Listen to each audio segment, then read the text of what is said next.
Hello, beautiful souls. Welcome to this quiet space, a place where minds slow down and hearts rest. Before we begin this gentle, sleepy journey, just a small moment of support. If this meditation brings you calm, comfort, or clarity, please subscribe to the channel, gently tap the like button, and leave a comment to let us know you are here. Your support helps us continue creating these peaceful spaces for your mind, for your heart. Now, there is nothing else you need to do, nothing to think about. Let's begin. Close your eyes now and slowly settle into a comfortable position. Take a gentle breath in and slowly breathe out. Let your shoulders relax, let your jaw loosen, and allow your whole body to feel heavy. Quantum physics is a branch of science that describes the behavior of very small physical systems.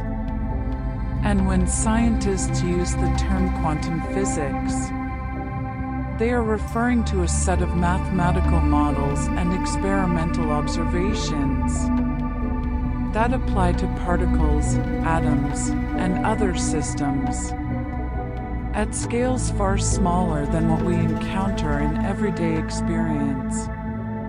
And this area of study emerged gradually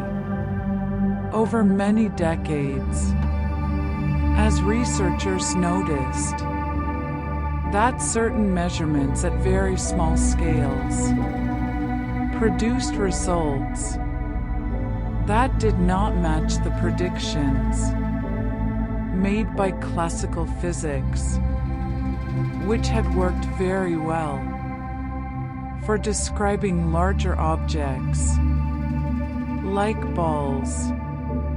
planets, and machines. And so quantum physics is not a mysterious or magical domain, but rather a careful extension of scientific method into regions where the size of the system being studied changes which physical behaviors become noticeable, and which mathematical descriptions become necessary. When we consider what it means for scale to change physical behavior, we can begin by thinking about how different physical properties become more or less important depending on the size of the object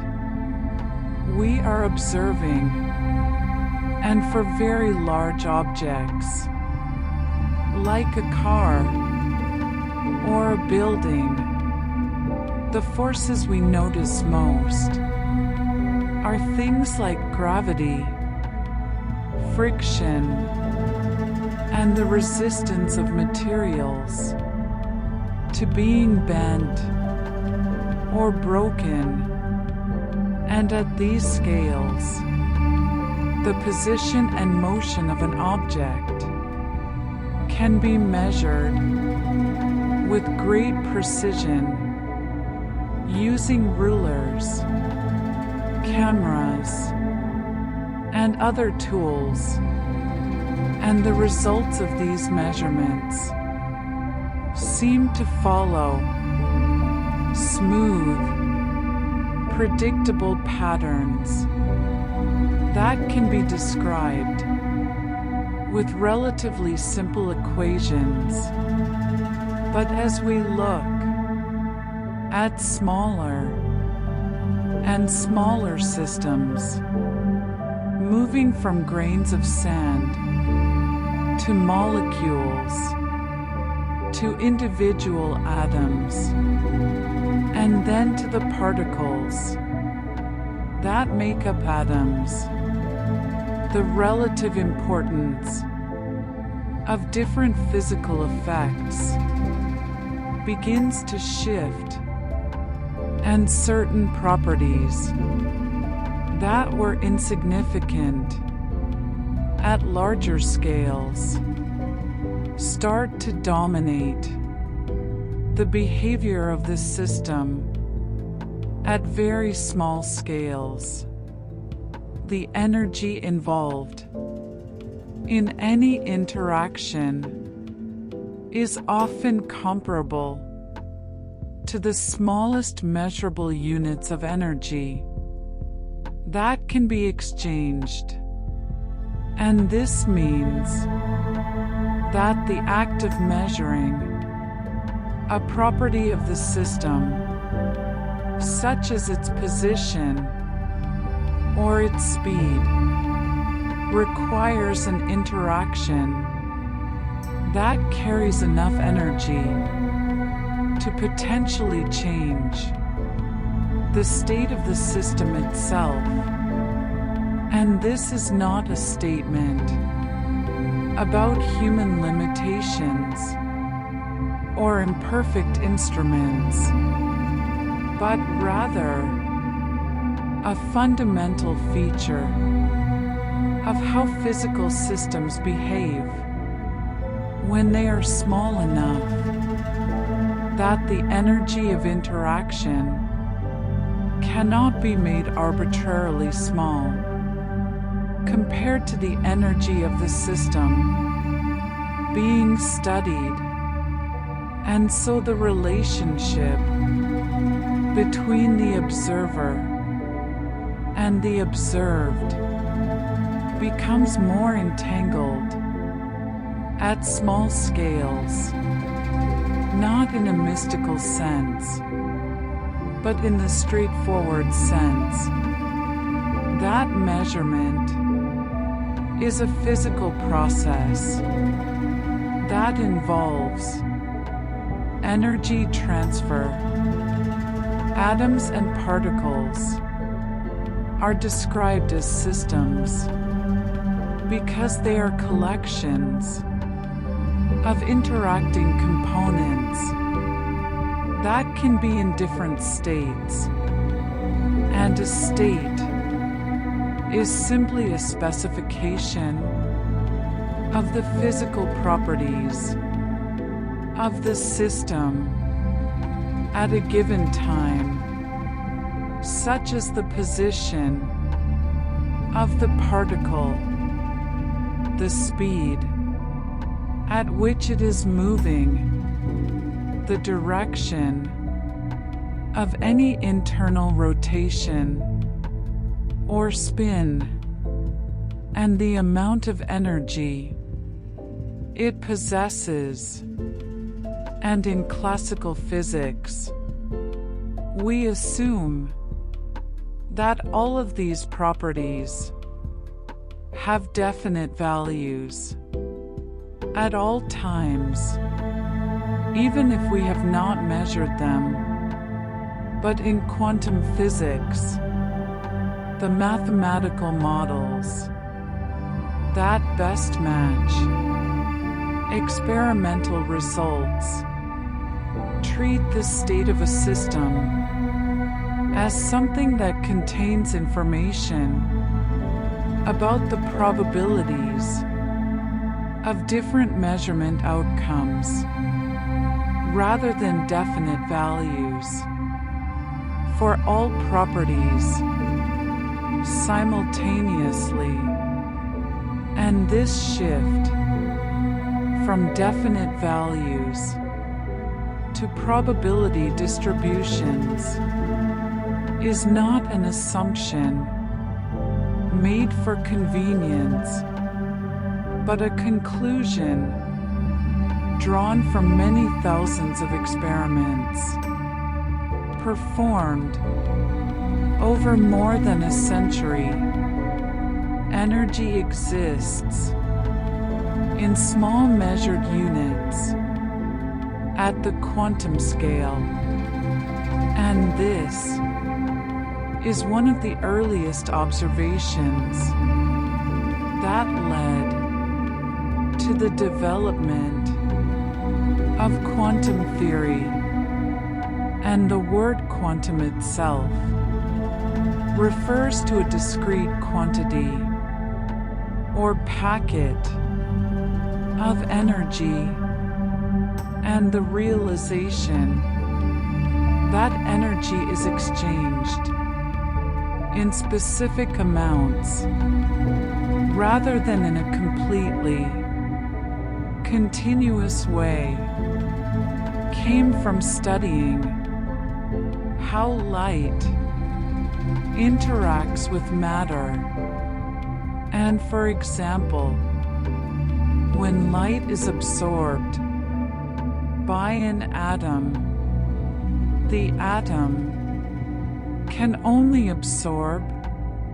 specific amounts of energy corresponding to the difference between allowed energy levels inside the atom, and these energy levels are fixed by the structure of the atom and the forces acting within it, and so the atom cannot absorb just any arbitrary amount of energy, but only those amounts that match the gaps between its allowed states, and this leads to patterns in the way light is absorbed and emitted, and these patterns can be measured very precisely, and they are the same for all atoms of a given type, which shows that the quantization of energy is a consistent and reproducible feature of physical systems at small scales. Measurement affects small physical systems because any measurement requires an interaction between the system being measured and the measuring device, and this interaction involves the transfer of energy and momentum, and at small scales, the energy and momentum transferred during measurement can be large enough to change the state of the system in a significant way, and this is easiest to understand by thinking about a simple example,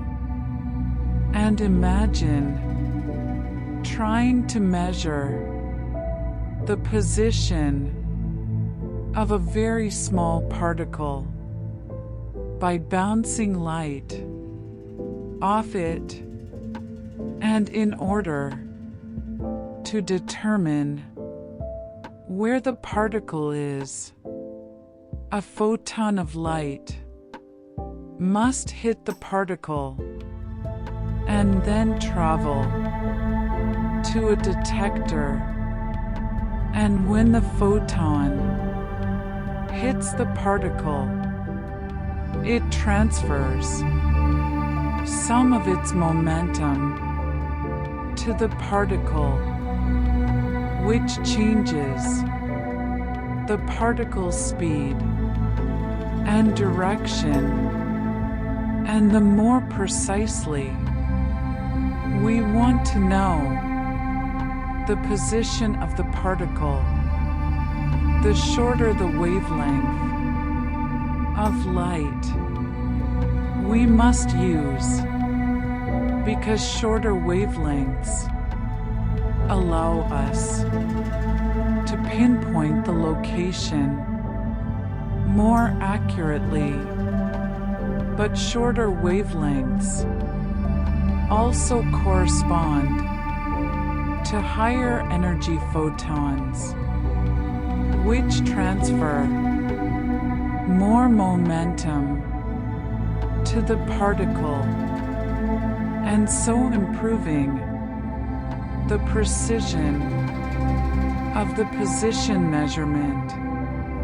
necessarily increases the disturbance to the particle's momentum, and this is a physical trade-off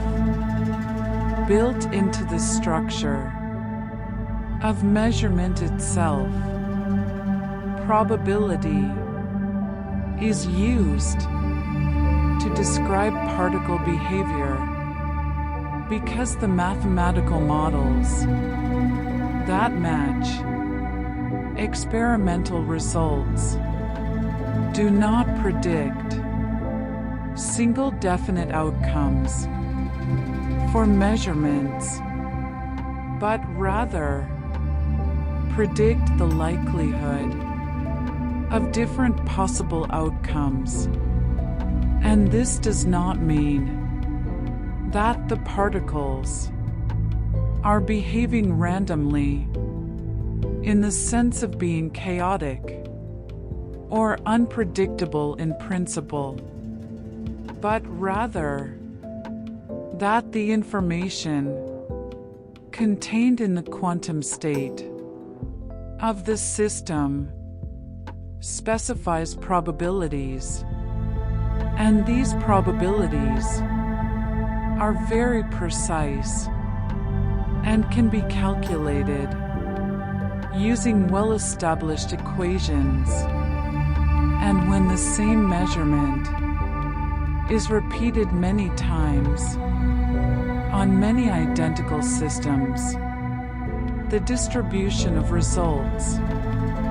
matches the predicted probabilities with great accuracy, and this statistical pattern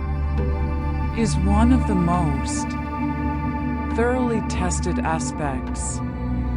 of quantum physics, and it has been confirmed in countless experiments using photons, electrons, atoms, and other particles. Exact position and motion cannot be measured together perfectly because of a relationship between these two properties that is encoded in the mathematical structure of quantum theory. And this relationship is often called the uncertainty principle, and it states that the more precisely we know the position of a particle, the less precisely we can know its momentum, which is related to its speed and direction of motion. And this is not a statement about the quality of our measuring instruments, although real instruments do have their own limitations, but rather a statement about the limits imposed by the physical nature of measurement itself. And the uncertainty principle can be understood as a consequence of the wave-like properties that appear in the mathematical description of particles. And these wave-like properties mean that a particle cannot be described as having a single definite position and a single definite momentum at the same time, but instead is described by a range of possible positions and a range of possible momenta, and the product of these ranges has a minimum value that cannot be reduced below a certain threshold, no matter how careful the measurement, wave-like and particle-like descriptions coexist in quantum physics, because different experimental setups reveal different aspects of the behavior of the same physical entity,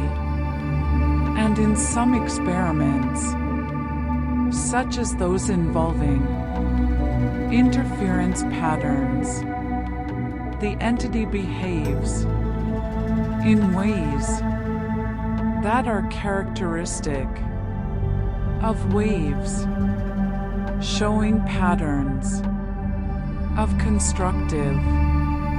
and destructive interference that depend on the superposition of amplitudes, and in other experiments, such as those involving detection events, the entity behaves in ways that are characteristic of particles arriving at specific locations at specific times and depositing localized amounts of energy. And this dual character is not a contradiction, but rather an indication that our everyday concepts of wave and particle, which were developed to describe macroscopic objects, are not sufficient to capture the full behavior of quantum systems. And so, we use both descriptions, depending on which is more useful for the situation at hand, and the mathematical formalism of quantum theory provides a unified framework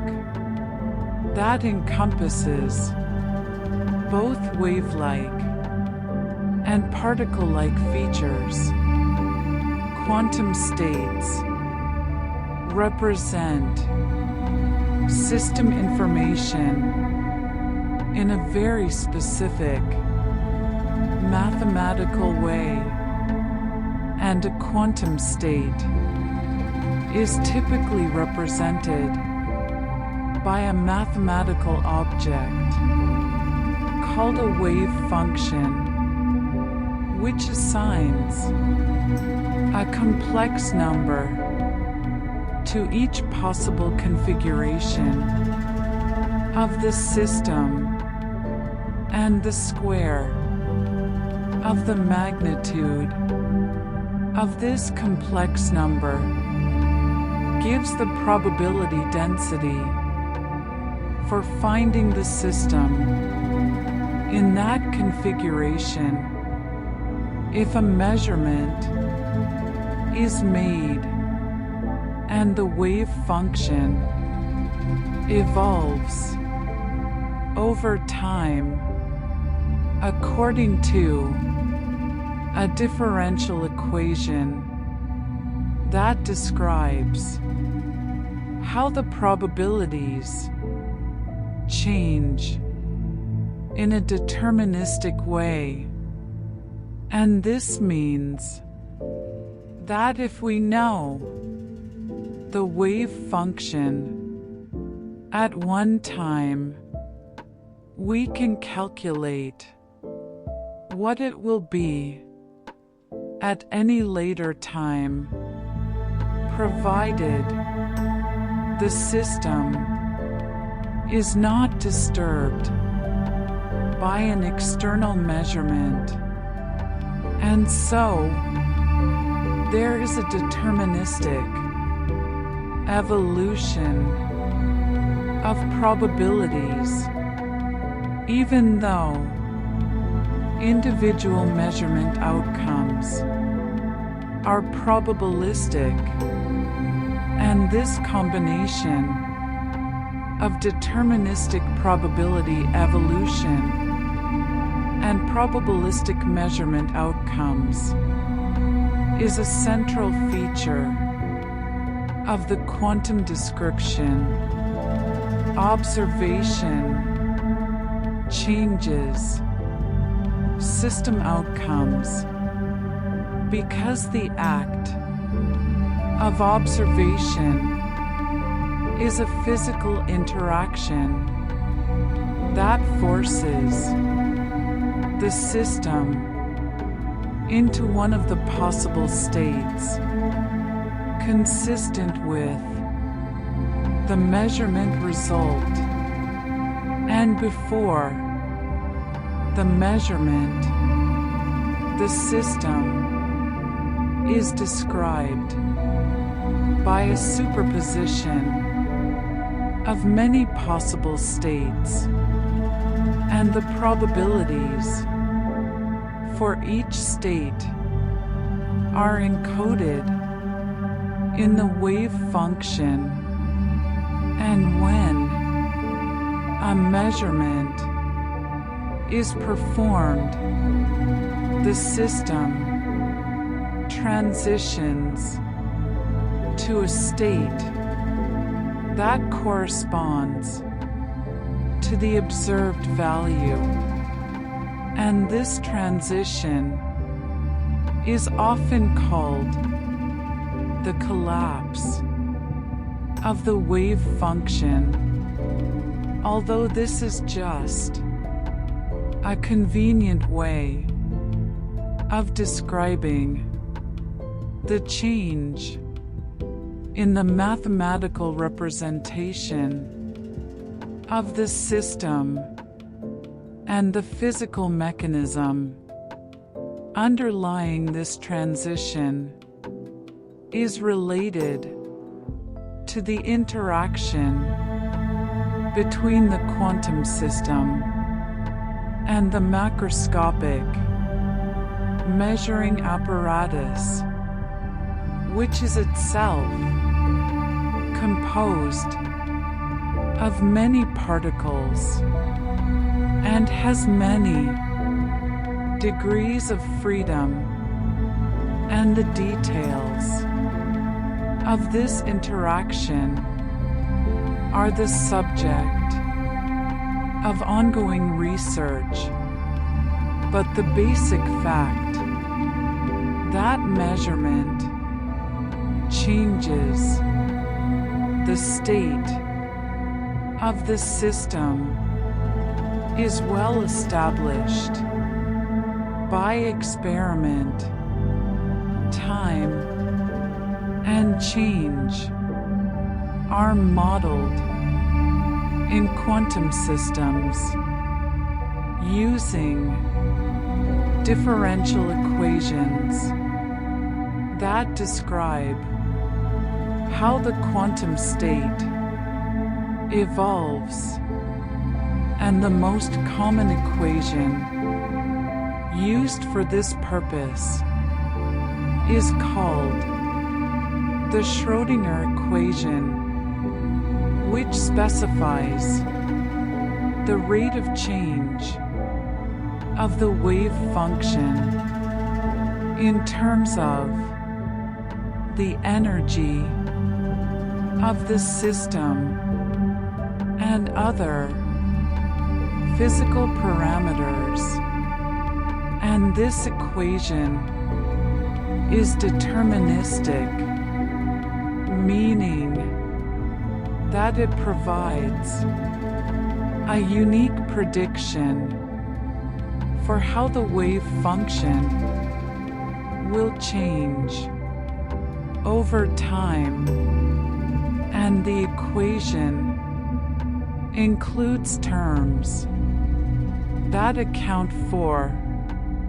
the kinetic energy of the particles, which is related to their motion, and the potential energy, which is related to the forces acting on the particles. And by solving this equation, scientists can predict how the probabilities for different measurement outcomes will change as the system evolves. And this predictive power has been confirmed in many experiments involving atoms, molecules, and other quantum systems. Mathematical models are used instead of direct descriptions because the behavior of quantum systems does not correspond to simple visualizable pictures in the way that classical objects do, and our intuition is based on everyday experience with macroscopic objects, and these objects follow rules that are well described by classical physics, where position, velocity, and other properties have definite values at all times. But at the quantum scale, the most accurate descriptions involve abstract mathematical objects like wave functions, operators, and Hilbert spaces. And these mathematical tools allow scientists to make precise predictions about the outcomes of experiments, even though they do not provide simple visual images of what is happening. And this reliance on mathematics is not a weakness, but rather a strength, because it allows for precise quantitative predictions that can be tested and refined. Uncertainty reflects limits of tools in the sense that any measurement tool must interact with the system being measured, and this interaction is governed by the same quantum rules that apply to the system itself, and the tools are made of atoms and particles, and they are subject to the same fundamental limits on measurement precision And so, the uncertainty principle is not just a statement about the limitations of current technology, but a statement about the nature of physical reality at small scales. And it tells us that there is a minimum level of disturbance that must occur when we try to gain information about a system, and this disturbance is not due to clumsiness or imperfection, but to the fundamental structure of quantum interactions. And as measurement technology improves, we can reduce many sources of experimental error, but the fundamental quantum uncertainty remains. Particles follow statistical patterns over many trials because each individual measurement outcome is probabilistic, but the probabilities themselves are very precise and consistent, and when the same experiment is repeated many times, the distribution of outcomes converges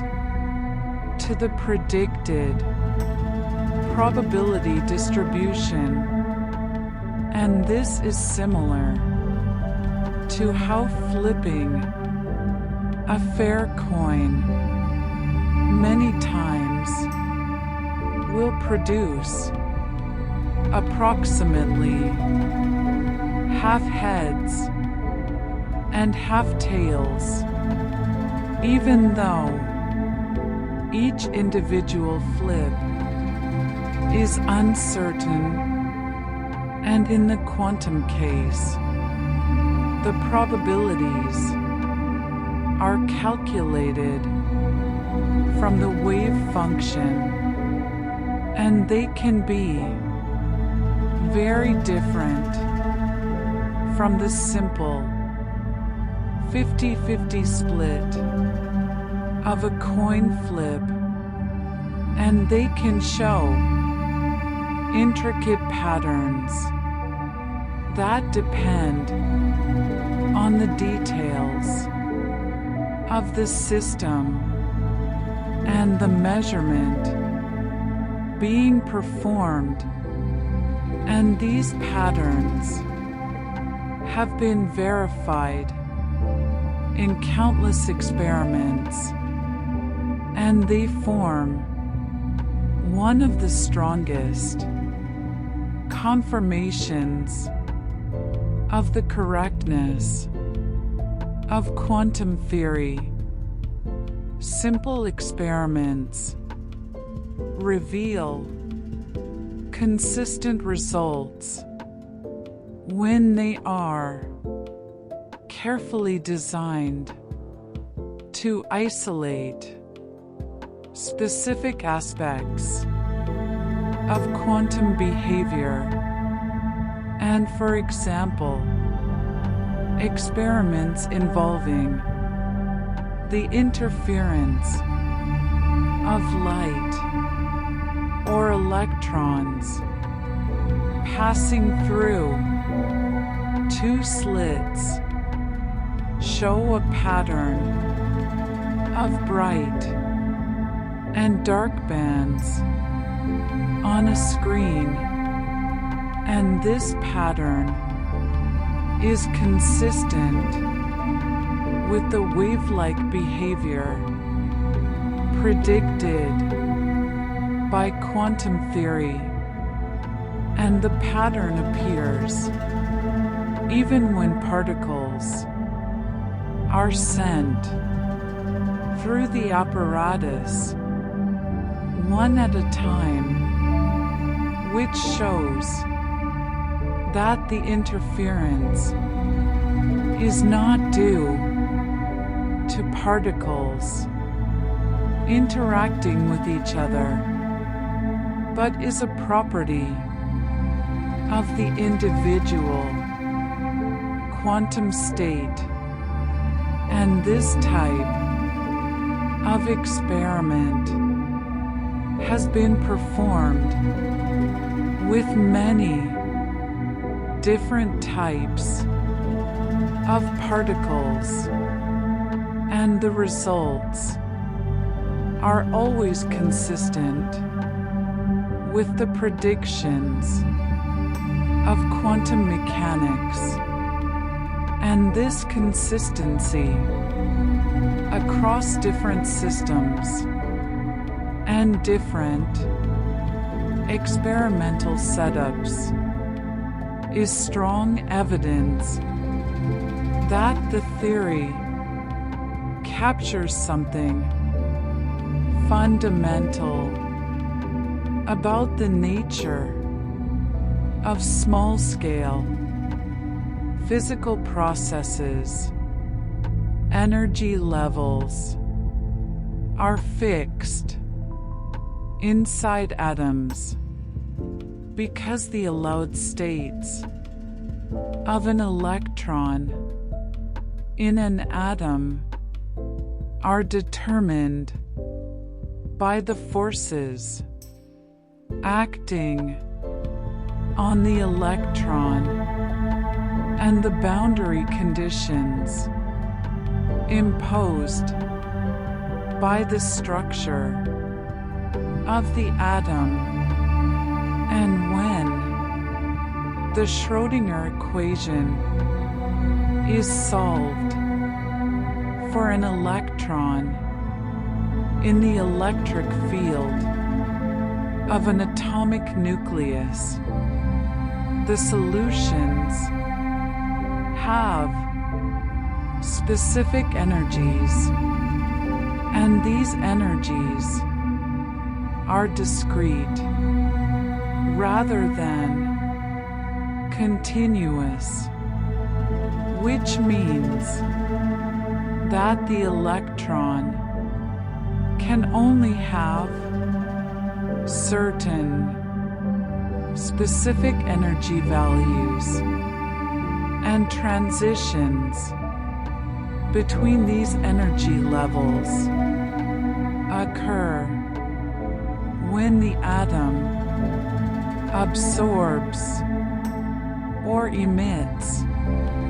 energy in the form of light or through collisions with other particles, and the energy of the absorbed or emitted light corresponds exactly to the difference between the initial and final energy levels, and this leads to the characteristic spectra of atoms, which are like fingerprints that identify the element, and these spectra have been measured with great precision for many elements, and they always show the same pattern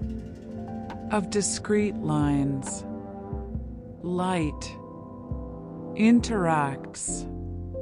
with matter at small scales through processes that involve the absorption and emission of photons, which are quanta of electromagnetic energy. And when a photon is absorbed by an atom, the energy of the photon is transferred to the atom, and this can cause an electron to move from a lower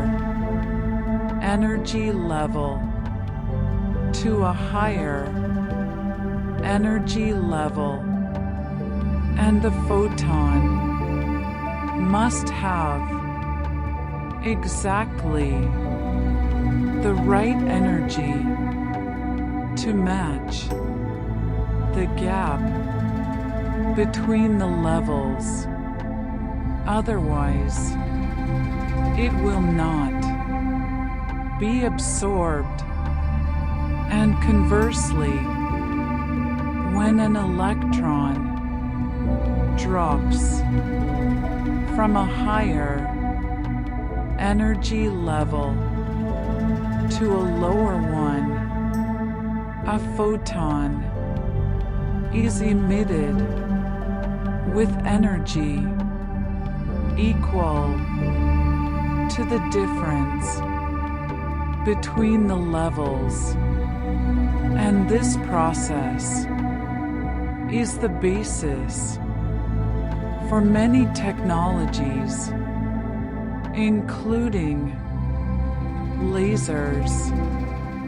light-emitting diodes, and photovoltaic cells. And it also explains many natural phenomena, such as the colors of flames, the glow of neon signs, and the absorption lines in the spectra of stars. Interaction creates correlation between systems. When two or more quantum systems interact in such a way that their states become linked, and this linkage means that the state of one system cannot be described independently of the state of the other system, and this is often called entanglement, and it arises naturally when particles interact or when they are created together in certain processes, and entangled systems show correlations in their measurement outcomes that are stronger than what classical physics would predict. And these correlations have been tested in many experiments, and they confirm the predictions of quantum theory. And entanglement is not a means of sending information faster than light, because the correlations only become apparent when the results of measurements on both systems are compared, and this comparison requires classical communication, which is limited by the speed of light. Information moves through physical systems by means of interactions that change the states of the systems involved. And in quantum systems, information can be encoded in the state of a particle or a collection of particles, and this information can be transferred from one system to another through controlled interactions, and this is the basis for emerging technologies like quantum computing and quantum communication. And in a quantum computer, information is stored in quantum bits or qubits, which can exist in superpositions of the states 0 and 1, and operations on qubits are performed by applying carefully controlled interactions that change the quantum state in specific ways. And the potential advantage of quantum computers comes from the ability to manipulate superpositions and entanglement to perform certain calculations more efficiently than classical computers. And while practical quantum computers are still in early stages of development, the underlying principles are well understood and have been demonstrated in small-scale experiments. Context matters in measurement results because the outcome of a quantum measurement depends not only on the state of the system being measured, but also on the type of measurement being performed,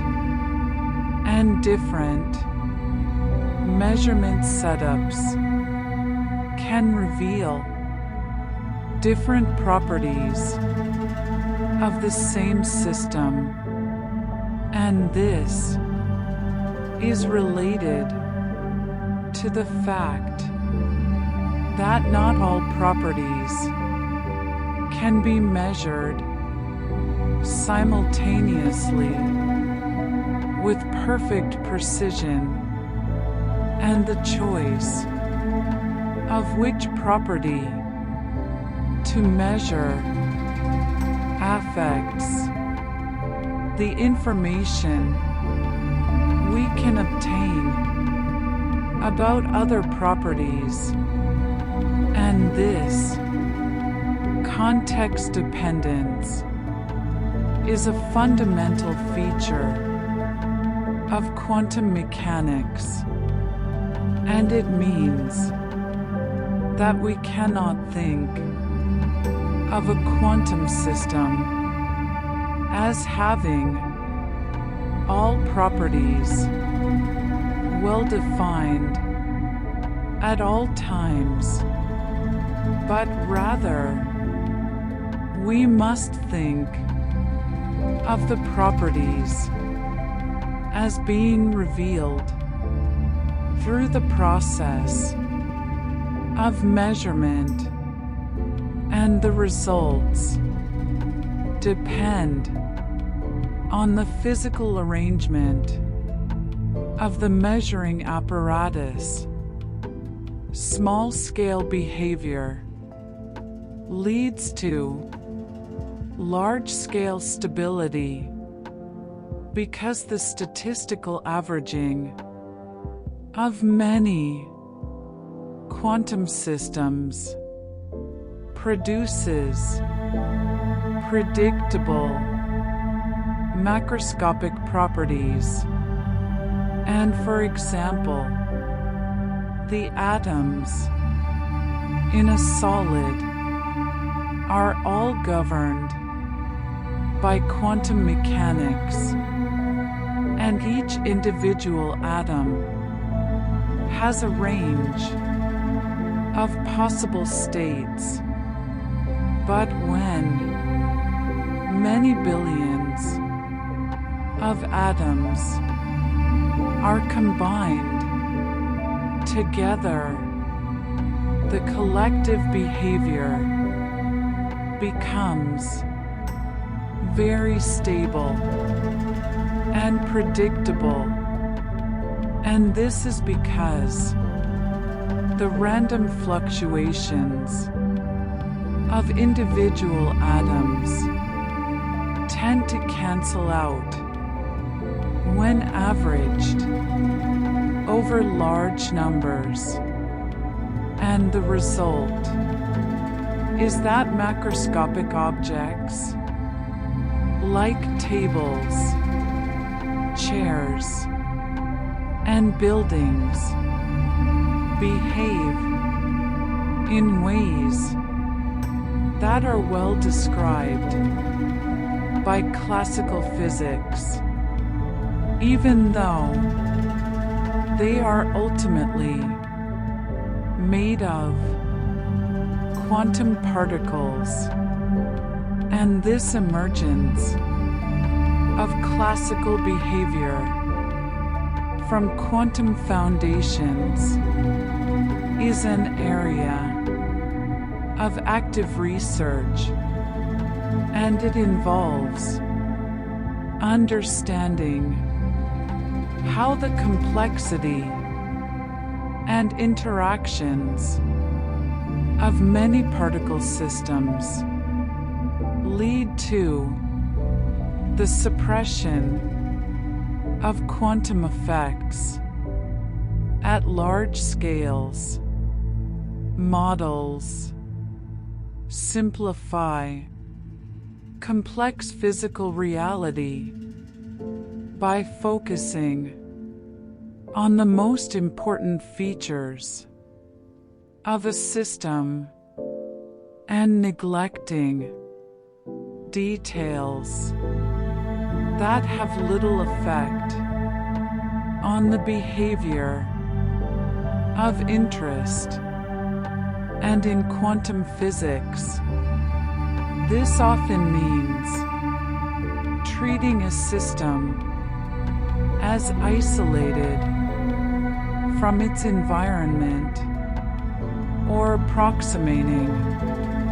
a many-particle system as a collection of independent particles,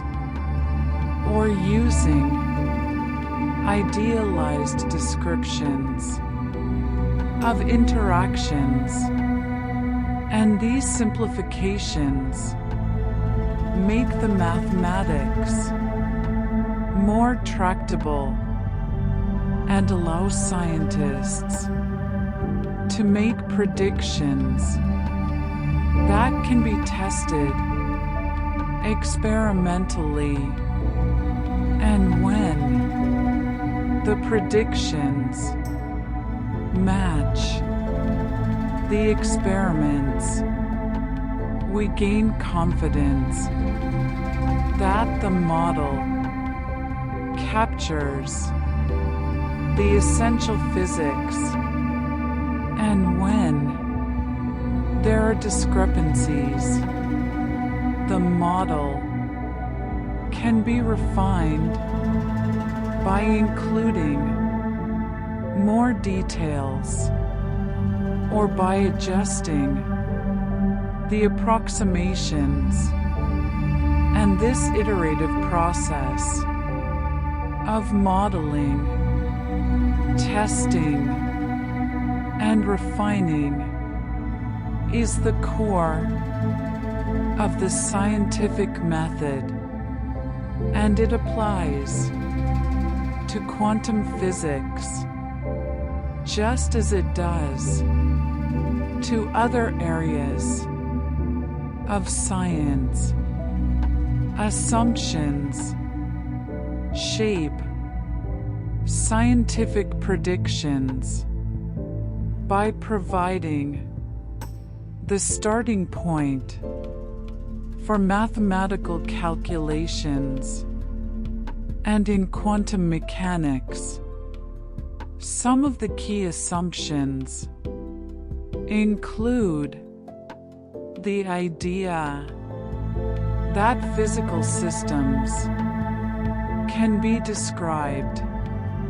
by wave functions that evolve according to differential equations, and the idea that measurement outcomes are probabilistic and determined by the square of the wave function, and the idea that identical particles are truly indistinguishable and must be described by symmetric or antisymmetric wave functions. And these assumptions are not arbitrary, but are chosen because they lead to predictions that match experimental observations, and they have been tested extensively in many different contexts. And while it is always possible that future experiments will reveal limitations of current assumptions, the success of quantum mechanics over more than a century suggests that these assumptions capture something deep and reliable about the nature of physical reality at small scales. Controlled experiments define scientific understanding by providing reproducible tests of theoretical predictions. And in quantum physics, controlled experiments are essential because the phenomena being studied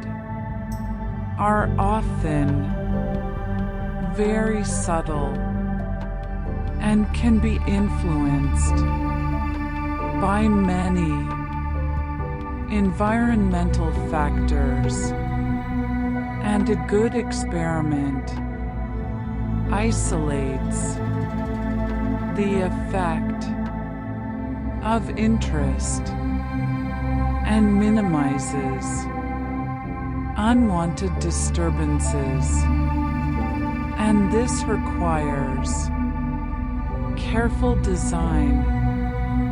of the apparatus, precise calibration of instruments, and thorough analysis of potential sources of error. And when the results of an experiment are clear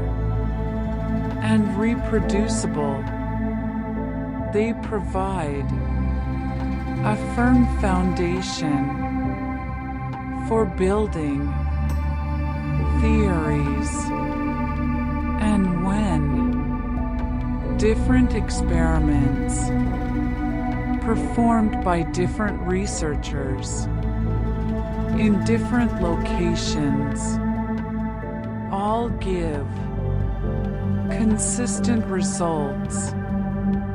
we can be confident that the phenomena being observed are real and not artifacts of a particular experimental setup. Technology applies quantum principles in everyday life in many ways that most people do not notice. And for example, the transistors that form the basis of all modern electronics rely on the quantum mechanical properties of semiconductors, where electrons can move between energy bands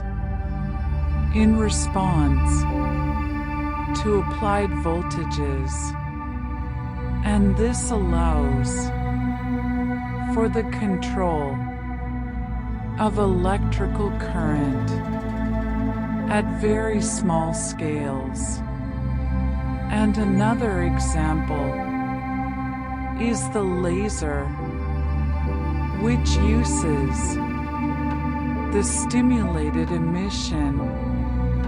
of photons to produce a coherent beam of light. And this process depends on the discrete energy levels of atoms or molecules, and lasers are used in everything from optical communication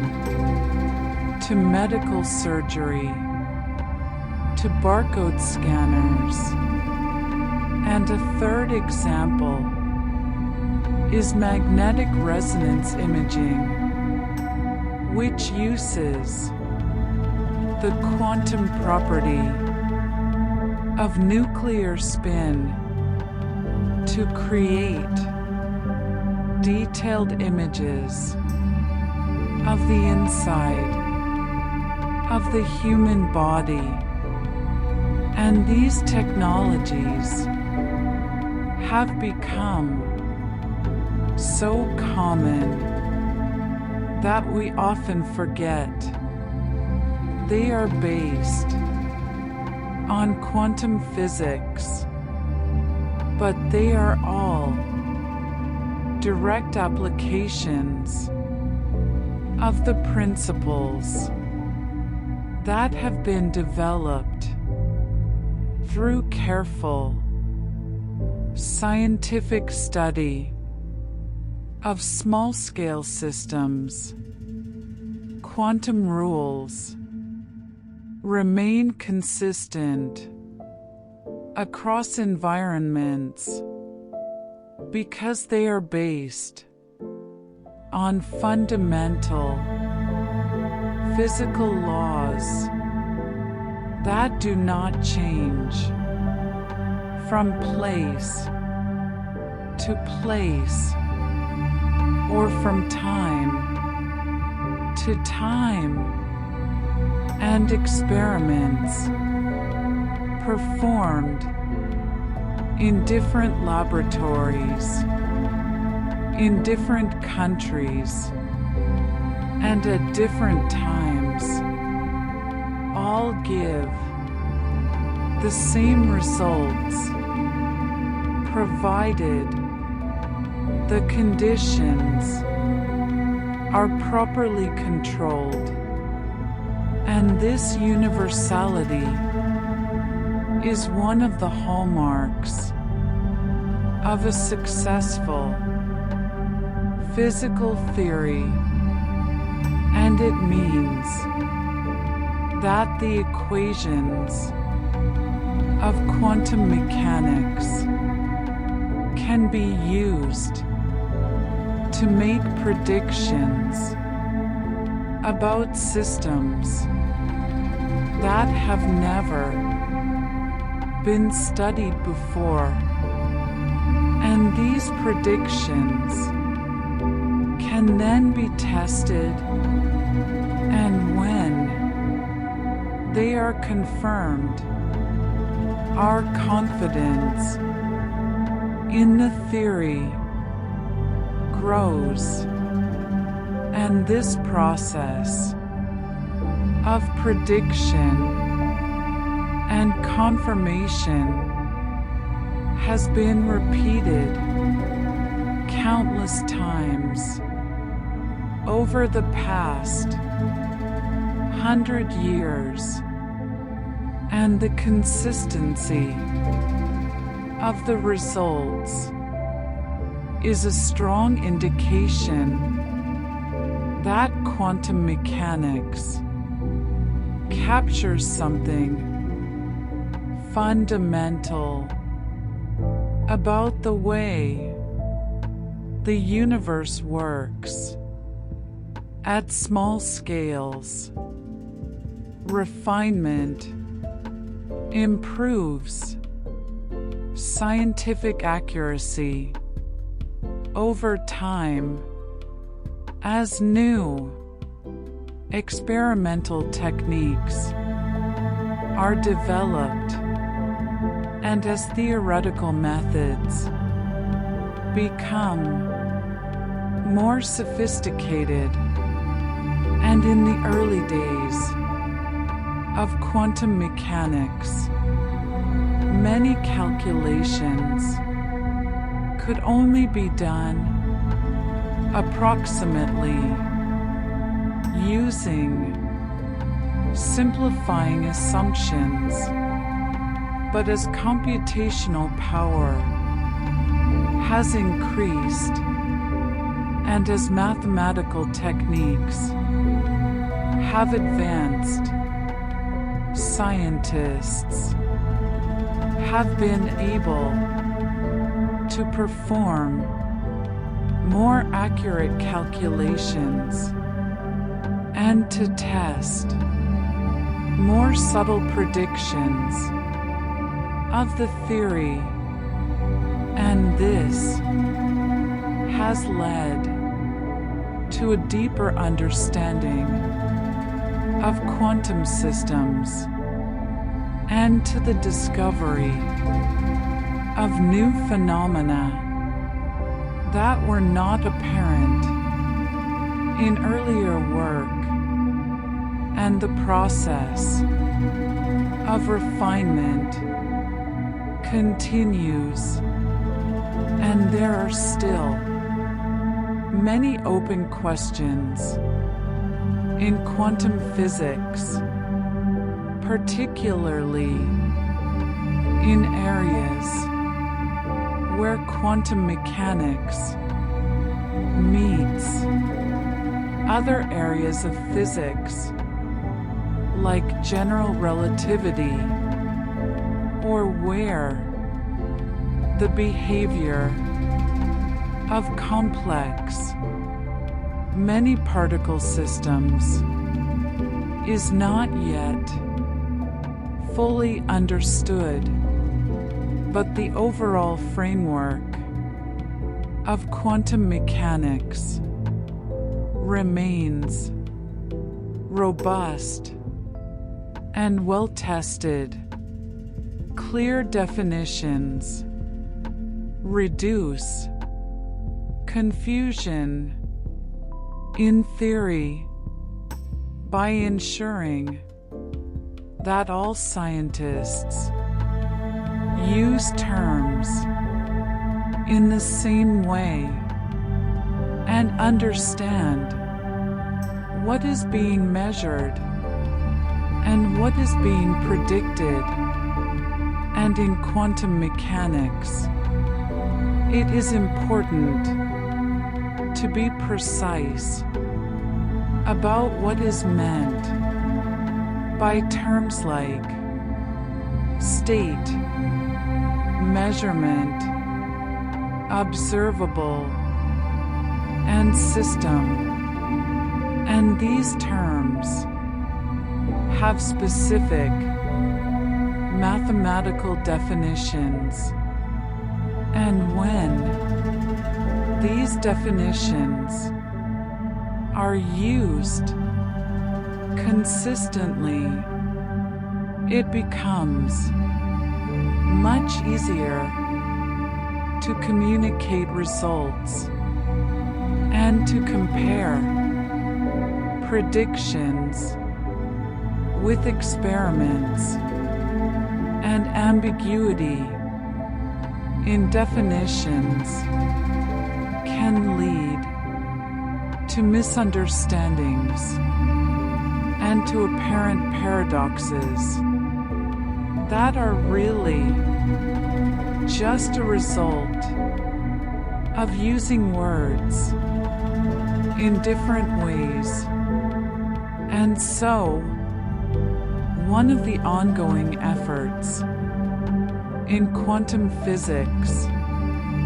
is to clarify the language and to ensure that the mathematical formalism is used in a consistent and unambiguous way. Physical laws maintain internal consistency by being derived from a small set of fundamental principles and by being expressed in mathematical form. And when a theory is internally consistent, it means that different parts of the theory do not contradict each other, and predictions made using different approaches or different formulations of the theory all give the same results. And in quantum mechanics, this internal consistency has been checked in many ways, and the theory has been shown to be compatible with other fundamental theories, like special relativity, at least in the context of quantum field theory. And while there are still challenges in reconciling quantum mechanics with general relativity,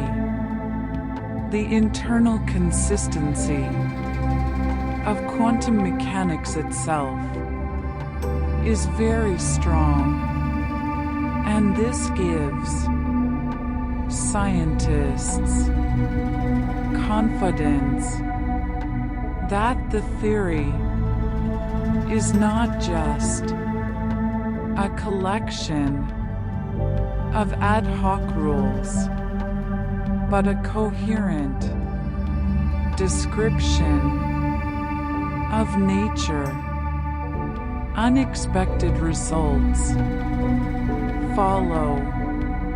consistent rules, even when the outcome of a single measurement is not predictable, because the statistical pattern of many measurements is predictable, and this means that even when a result seems surprising or counterintuitive, it fits within the framework of quantum mechanics, and the theory can explain why the result occurred and can predict the probability of similar results in future experiments. And this ability to account for unexpected results in a consistent way is one of the strengths of quantum mechanics, and it shows that the theory is not just a description of what has already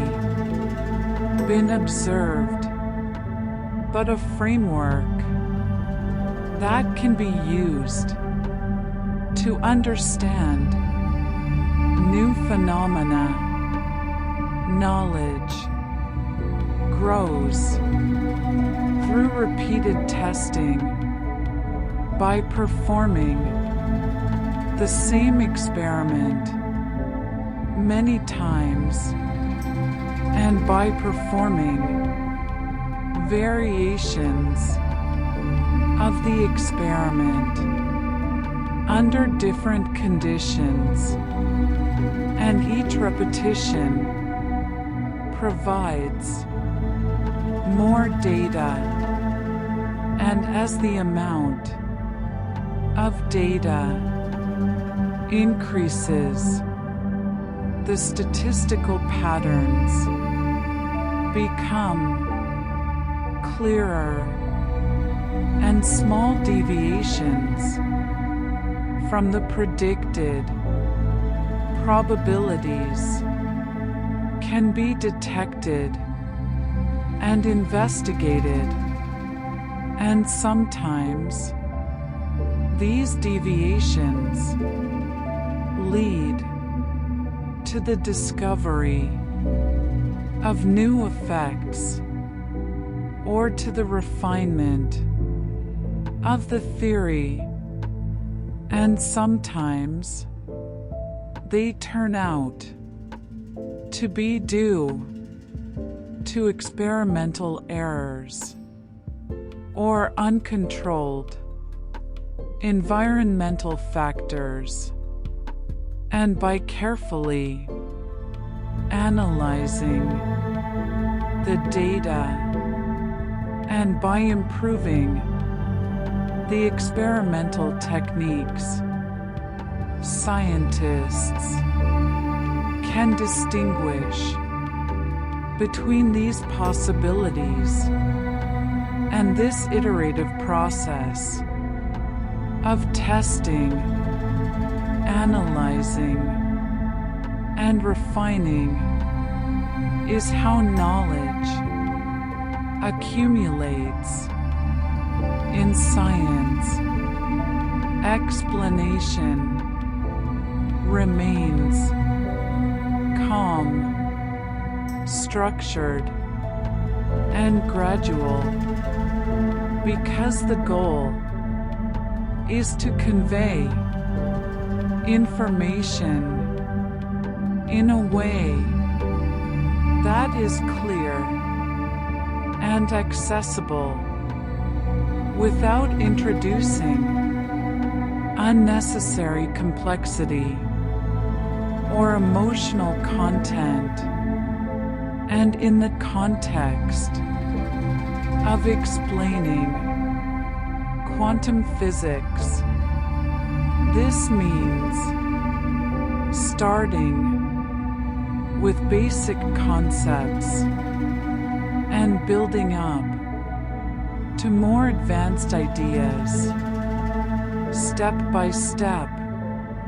and it means using simple language and concrete examples whenever possible, and it means avoiding jargon or technical terms unless they are necessary and can be clearly defined, and it means being patient and allowing ideas to develop slowly so that the listener has time to absorb each concept before moving on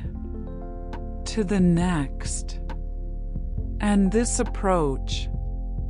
is particularly well suited to a format designed to support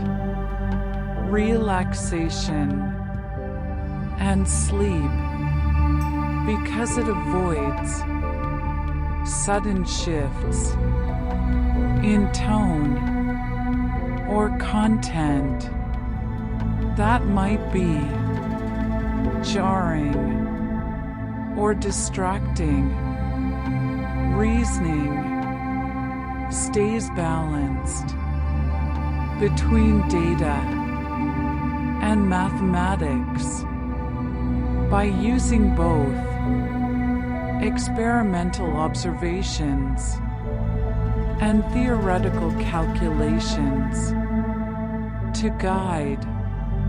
understanding. And in quantum physics, the experimental data provide the empirical foundation, and they tell us what actually happens when we perform measurements on quantum systems, and the mathematics provides the language for describing these observations and for making predictions about new situations. And a good theory must be consistent with the data, and it must also be mathematically coherent, and the interplay between experiment and theory is what drives progress in the field. And when there is a discrepancy between theory and experiment, it can lead to new insights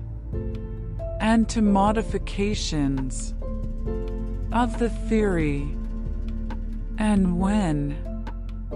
theory and experiment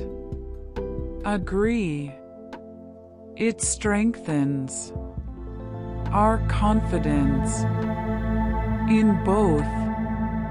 Understanding improves as language becomes precise because precise language allows for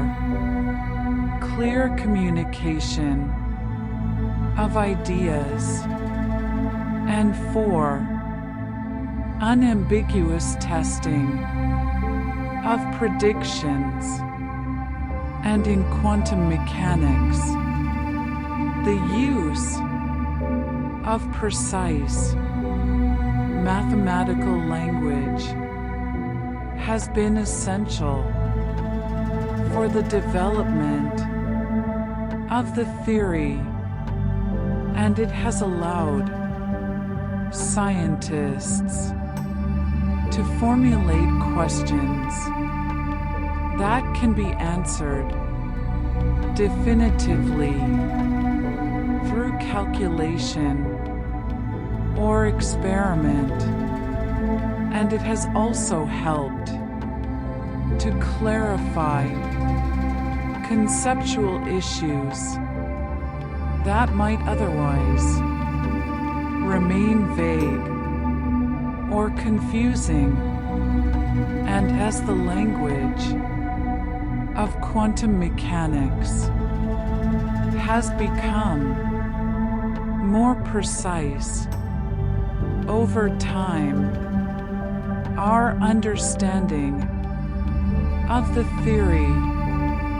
and its implications has deepened, and this process continues as new areas of quantum physics are explored and as new applications are developed. Structured thinking remains stable over long periods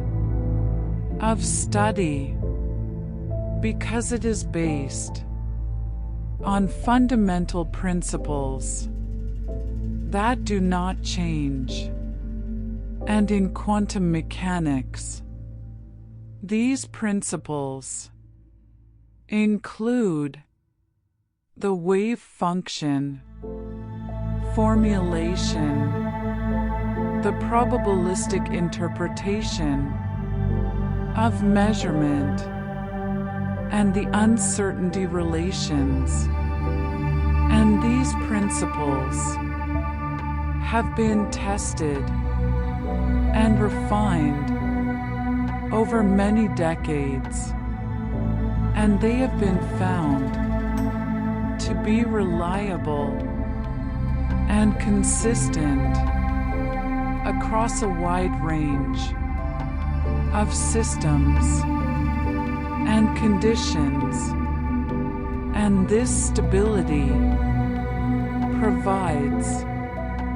a solid foundation for further research and for the development of new technologies. And it also means that knowledge gained through the study of quantum mechanics is cumulative, and each new discovery builds on what has come before, rather than requiring a complete rethinking of the entire framework. The mathematical structure of quantum mechanics involves several key elements, and one of these is the concept of a Hilbert space, which is an abstract mathematical space in which quantum states are represented as vectors, and the properties of the system are represented by operators that act on these vectors and the rules for combining these operators and for calculating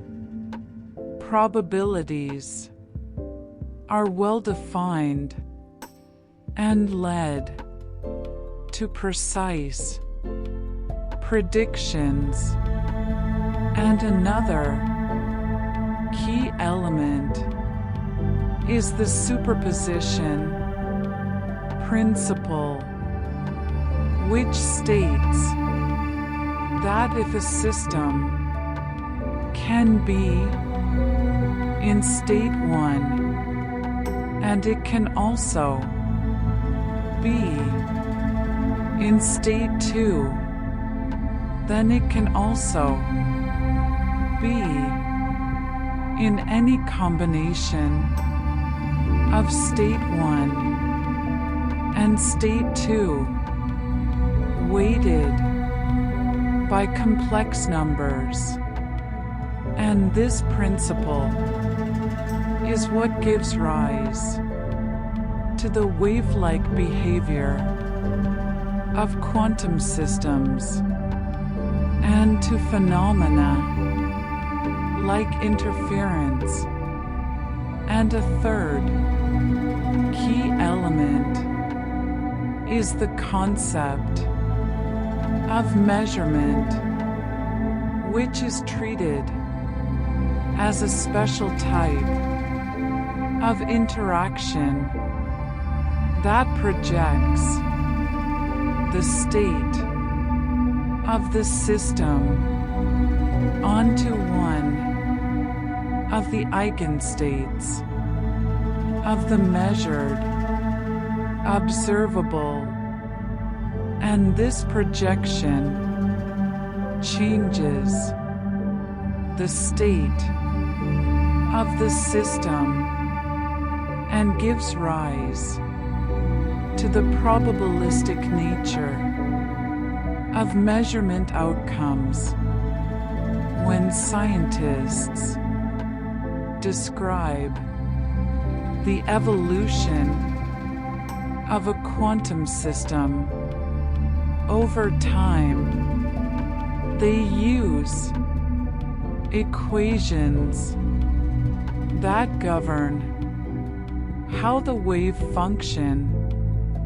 changes, and the most fundamental of these equations is the Schrödinger equation, which is a linear partial differential equation that relates the time derivative of the wave function to the energy operator of the system. And this equation is deterministic, meaning that if the wave function is known at one time, it can be calculated at any other time, and the solutions to the Schrödinger equation can take many different forms depending on the system being studied. And for simple systems like a free particle or a particle in a box or a harmonic oscillator, the solutions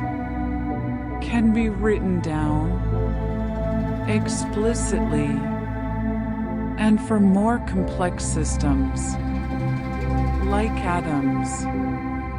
with many electrons or molecules, the solutions must be approximated using numerical methods, and these approximations can be very accurate, and they allow scientists to make detailed predictions about the behavior of complex systems. The relationship between energy and frequency is one of the foundational ideas in quantum mechanics, and it was first proposed as a way to explain the spectrum of blackbody radiation, which is the light emitted by a hot object. And the idea is that the energy of a photon is proportional to its frequency, with the constant of proportionality being a fundamental constant of nature, now called Planck's constant. And this relationship means that high-frequency light, like ultraviolet or X-rays, carries more energy per photon than low-frequency light, like infrared or radio waves. And this has many practical implications, such as the fact that ultraviolet light can cause sunburn by breaking chemical bonds in DNA, while radio waves do not carry enough energy per photon to cause such damage. And this energy-frequency relationship also explains why atoms emit and absorb light at specific frequencies, because the energy differences between atomic energy levels are fixed, and only photons with the right frequency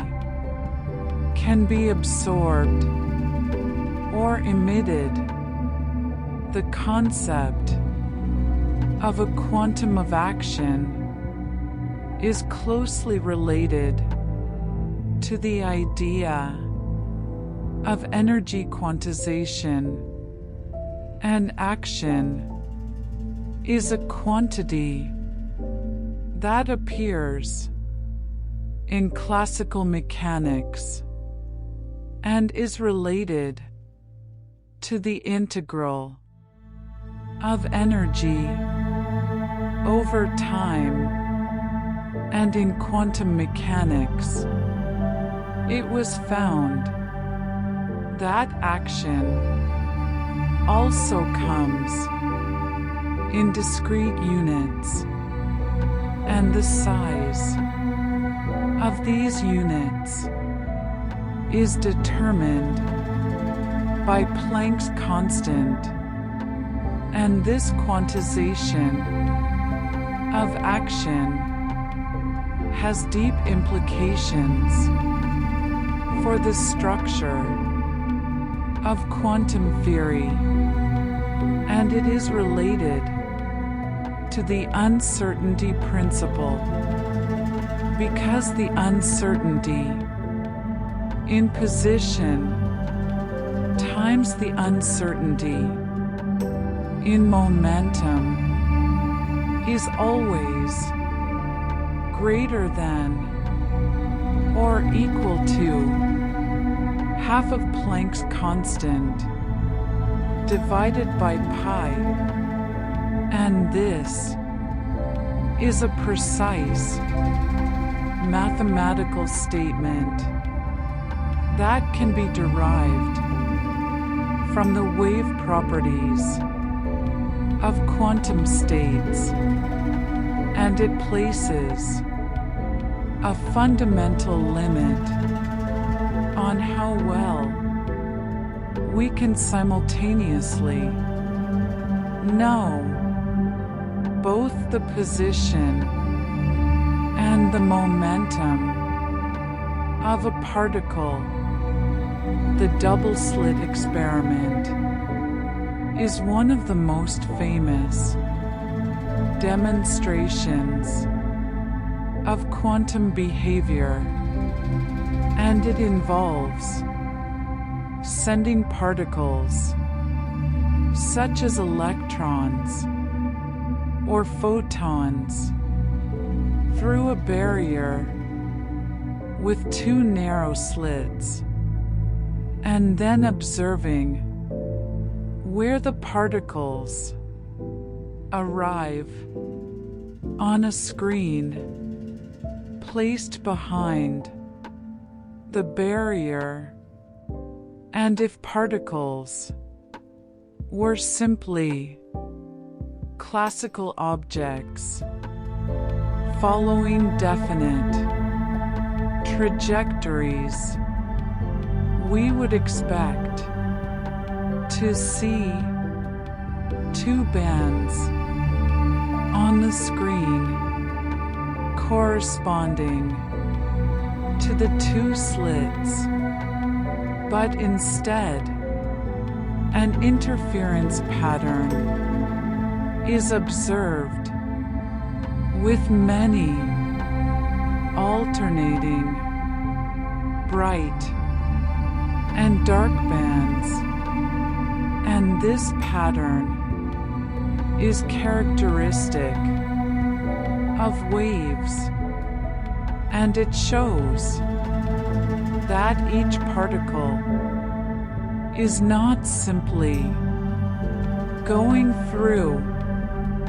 one slit or the other, but is, in some sense, interacting with both slits, and this interference pattern appears even when particles are sent through one at a time, which rules out the possibility that particles are interfering with each other,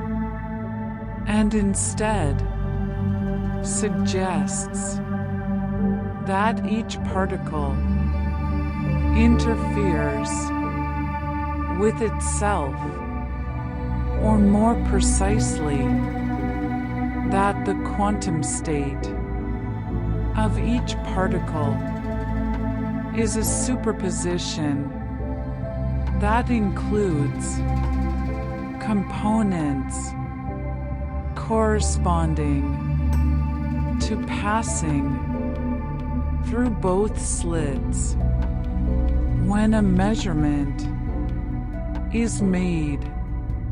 to determine which slit the particle passed through. In the double-slit experiment, the interference pattern disappears, and instead we see two bands corresponding to the two slits, just as we would expect for classical particles. And this change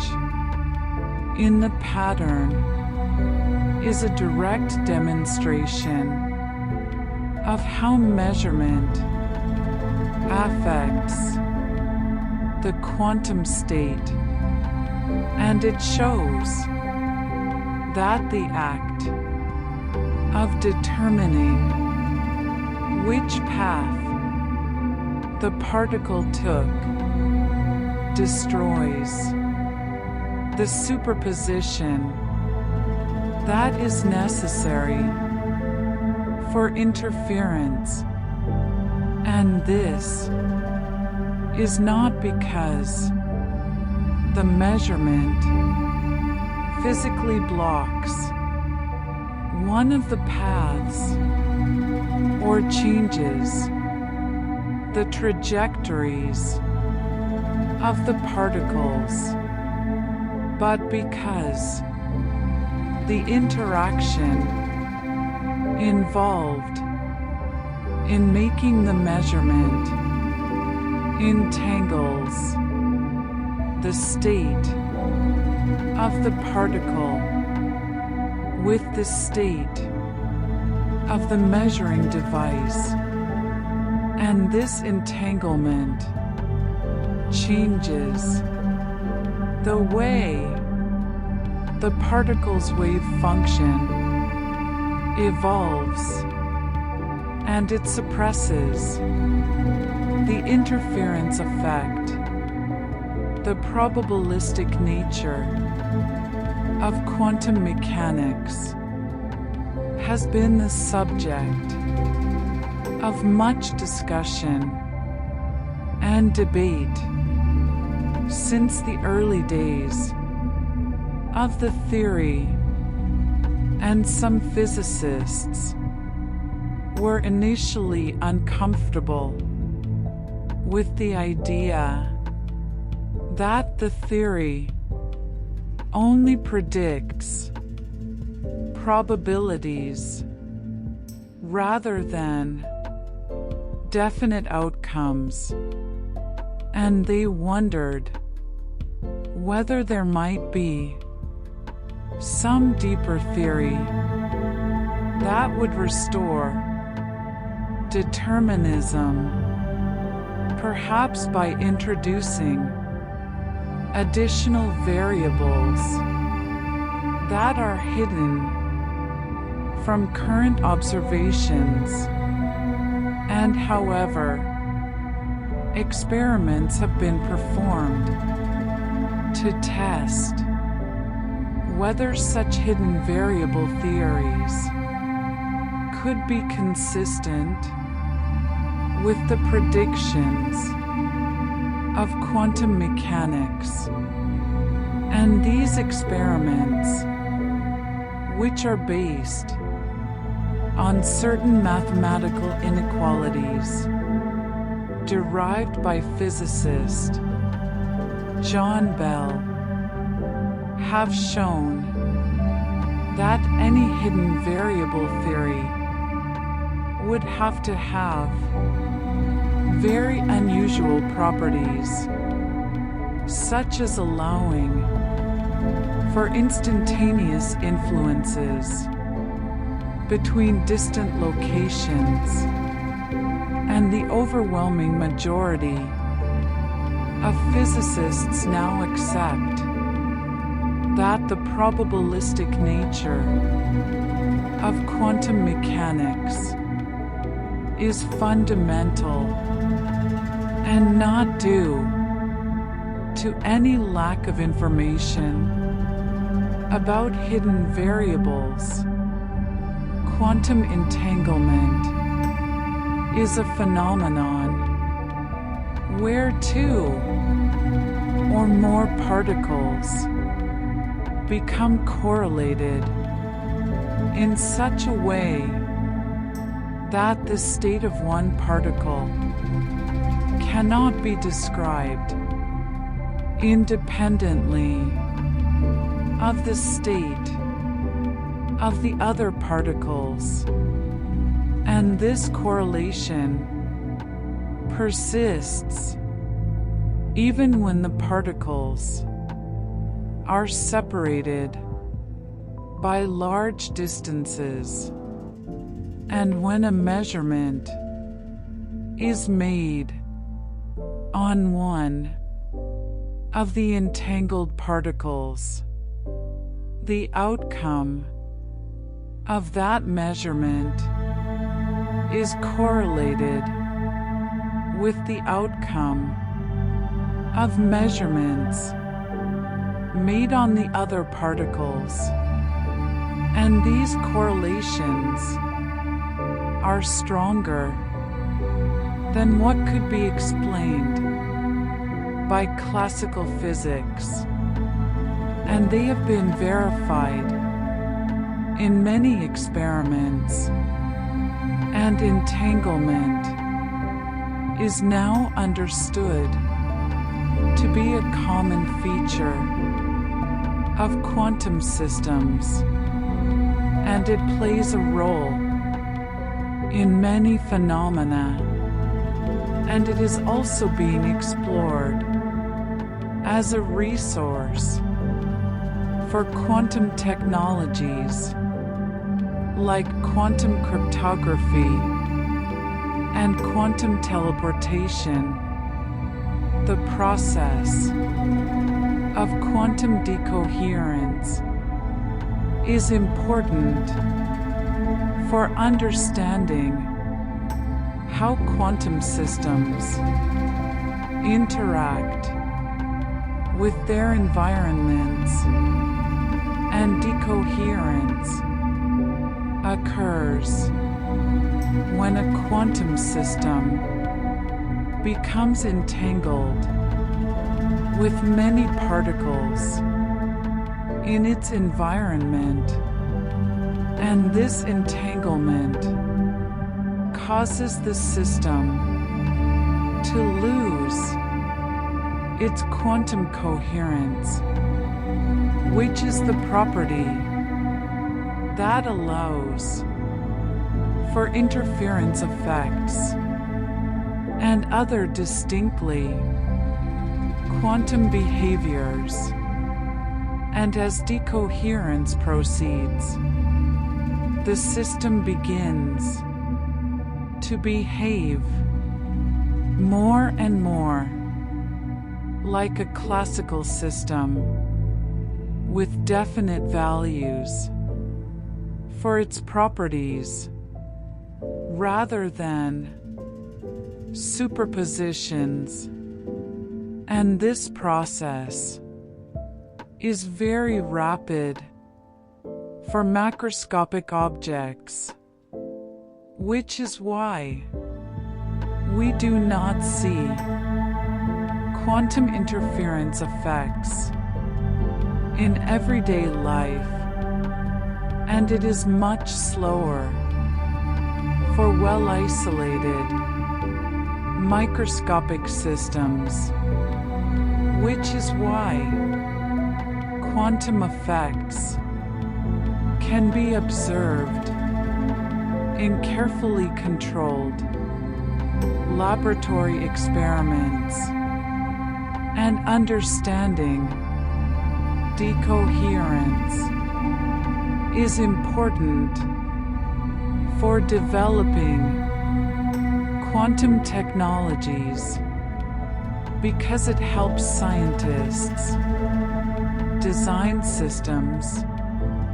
that can maintain quantum coherence long enough to perform useful computations or communication tasks. The energy levels of an electron in an atom can be calculated using the Schrödinger equation with a potential energy term that represents the attraction between the negatively charged electron and the positively charged nucleus. And for the simplest atom, hydrogen, which has one electron and one proton, the solutions to the Schrödinger equation give a series of discrete energy levels, and these levels are labeled by quantum numbers that describe the state of the electron. The principal quantum number determines the energy of the level, and higher values correspond to higher energy and greater average distance from the nucleus. And there are also quantum numbers that describe the angular momentum of the electron and the orientation of its orbit, and each combination of quantum numbers corresponds to a different allowed state, and the electron can transition between these states by absorbing or emitting photons with energies equal to the differences between the levels. The periodic table of elements is organized according to the electronic structure of atoms, and each element has a specific number of protons in its nucleus, and in a neutral atom, the number of electrons equals the number of protons, and these electrons fill the available energy levels according to rules that come from quantum mechanics. And the most important rule is the Pauli exclusion principle, which states that no two electrons in an atom can have exactly the same set of quantum numbers. And this principle, combined with the structure of the energy levels, determines how electrons are arranged in atoms, and it explains why elements in the same column of the periodic table have similar chemical properties, because they have similar configurations of electrons in their outermost energy levels, and these outermost electrons are the ones most involved in chemical bonding. Chemical bonds between atoms are formed when electrons are shared or transferred in ways that lower the total energy of the system, and the details of how this happens are governed by quantum mechanics. And in a covalent bond, electrons from two atoms occupy molecular orbitals that extend over both atoms,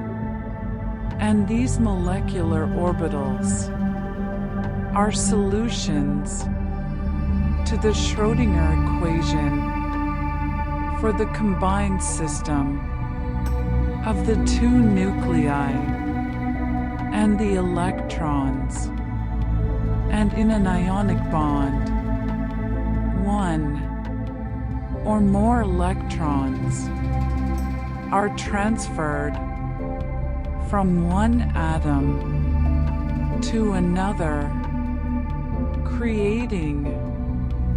positively and negatively charged ions that attract each other, and the strength and properties of chemical bonds can be calculated using quantum mechanical methods, and these calculations have become very accurate with modern computational techniques, and they are used to design new materials and to understand chemical reactions, the interaction between light and matter at the quantum level is described by a theory called quantum electrodynamics, which combines quantum mechanics with the principles of special relativity, and this theory treats both matter and light as quantum fields, and it allows for the calculation of processes like the emission and absorption of photons by atoms, the scattering of light by electrons, and the creation and annihilation of particle-antiparticle pairs. And quantum electrodynamics has been tested to extraordinary precision, and it is one of the most accurately verified theories in all of physics, and it provides a complete description of electromagnetic interactions at the quantum level, and it forms the foundation for understanding many phenomena in atomic physics, condensed matter physics, and particle physics. The concept of spin is an intrinsic property of quantum particles that has no direct classical analog, and spin is similar to angular momentum, but it does not correspond to any actual rotation of the particle in space, and instead it is a quantum property that particles simply have, and different types of particles have different amounts of spin, and electrons, protons, and neutrons all have spin 1/2, which means that when a measurement of spin is made along any chosen axis, the result is always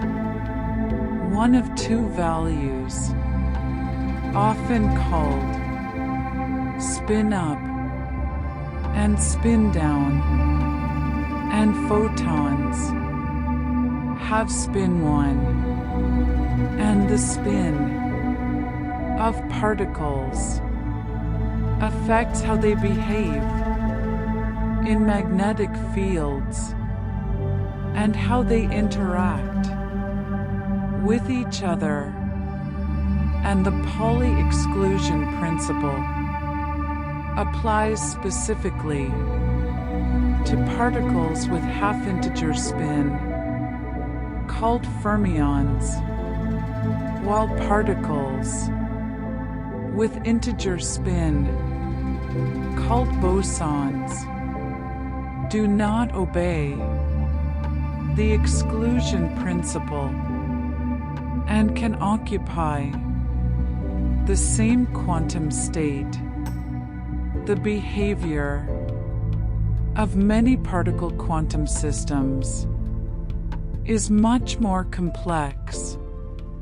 than the behavior of single particles, and as the number of particles increases,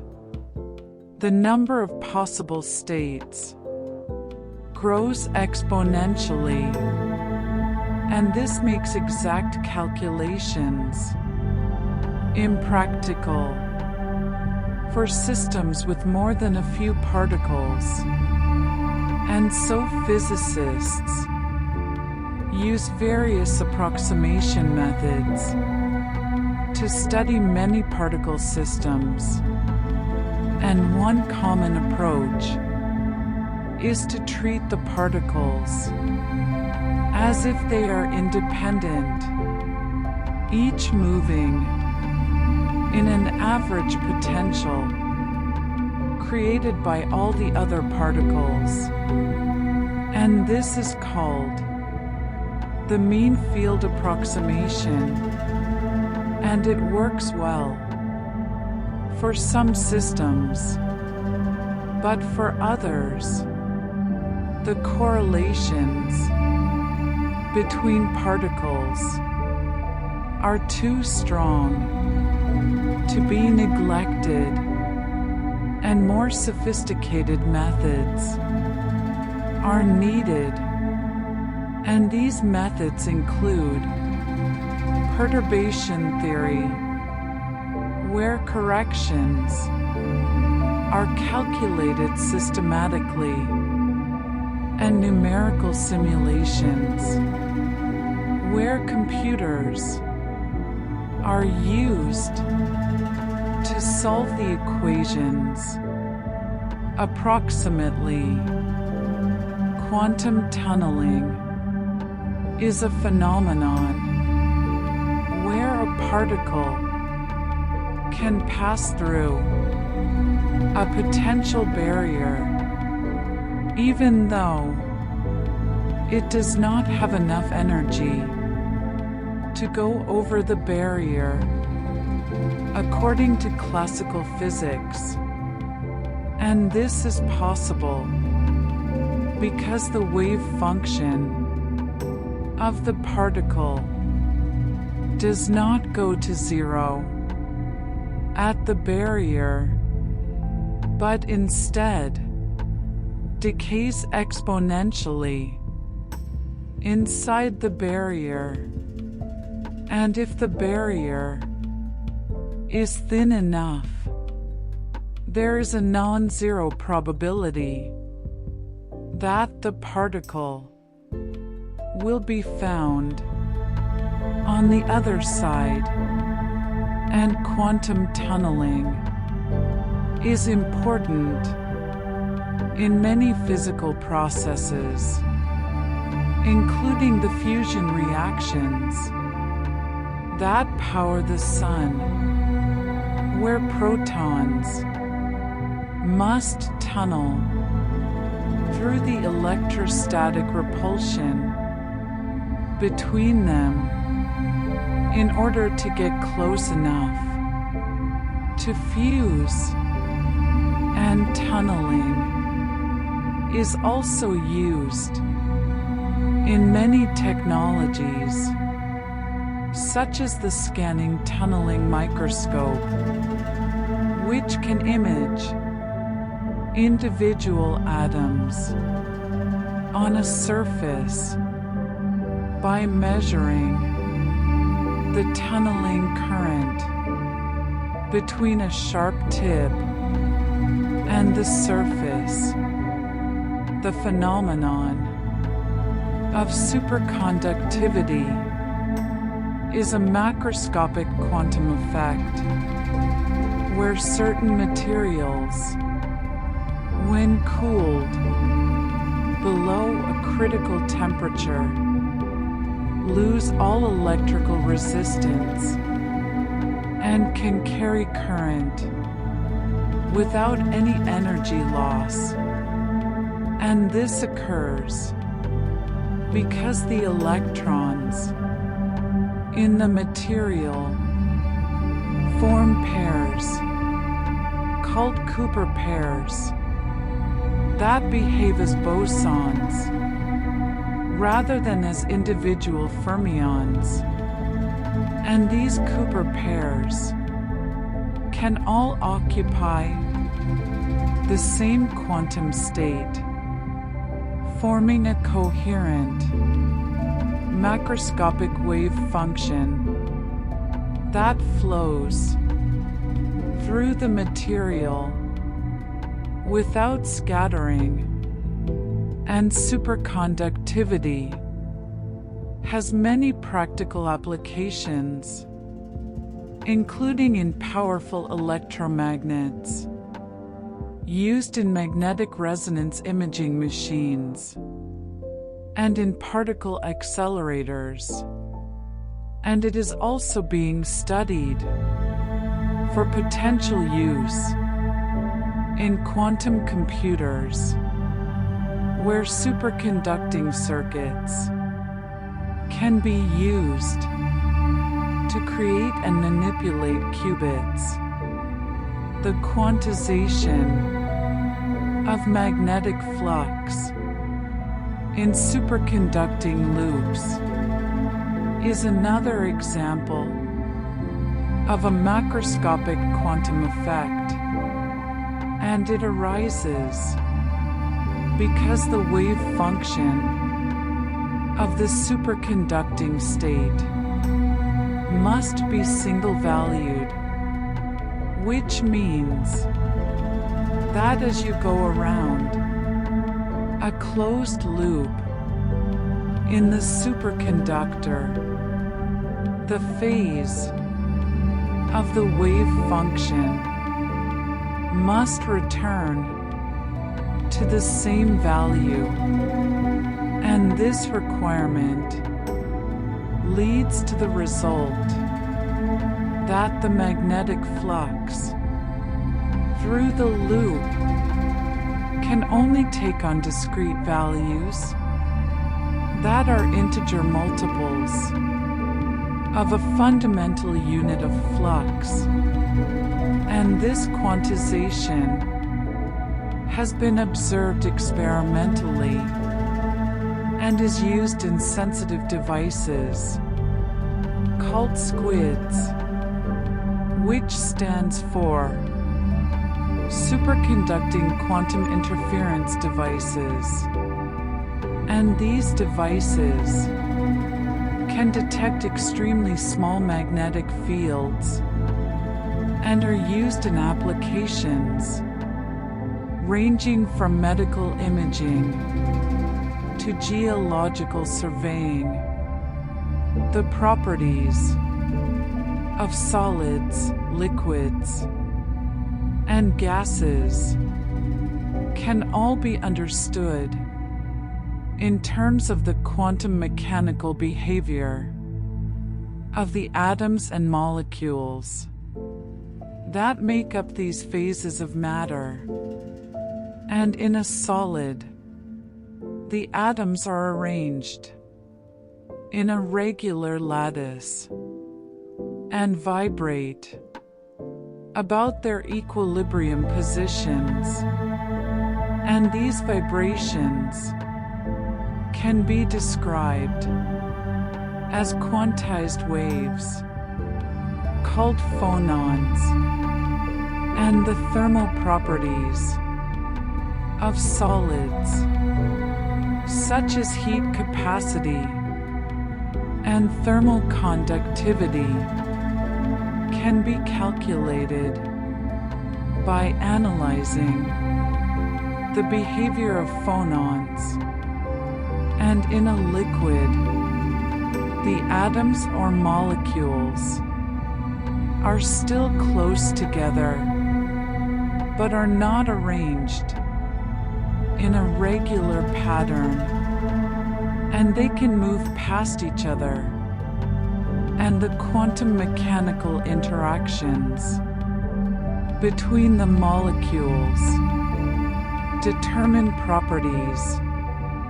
like viscosity and surface tension. And in a gas, the atoms or molecules are far apart and move freely, and the pressure and temperature of the gas are related to the average kinetic energy of the molecules, which can be calculated using quantum statistical mechanics. The study of quantum systems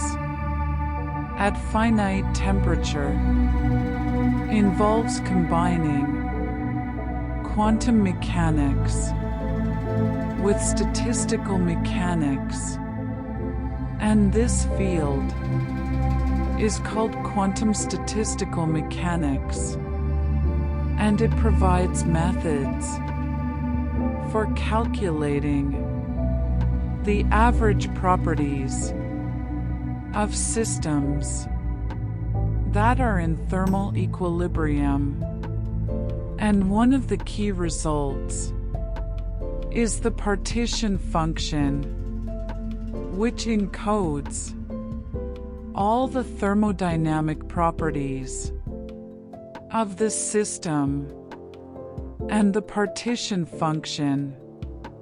is calculated by summing over all possible quantum states of the system, weighted by a factor that depends on the energy of each state and the temperature. And from the partition function,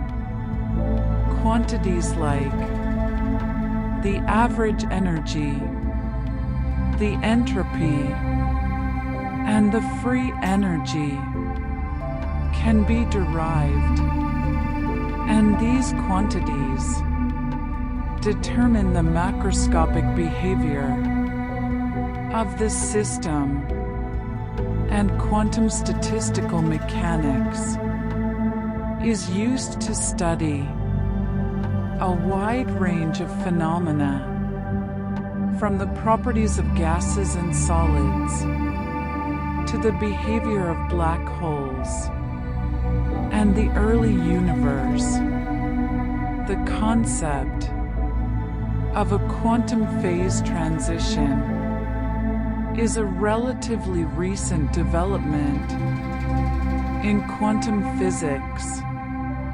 and it refers to a change in the ground state of a many-particle system that occurs as some parameter, such as pressure or magnetic field, is varied. And unlike ordinary phase transitions, which occur at finite temperature due to thermal fluctuations. Quantum phase transitions occur at zero temperature and are driven by quantum fluctuations. And near a quantum phase transition, the system can exhibit unusual properties, such as enhanced correlations between distant parts of the system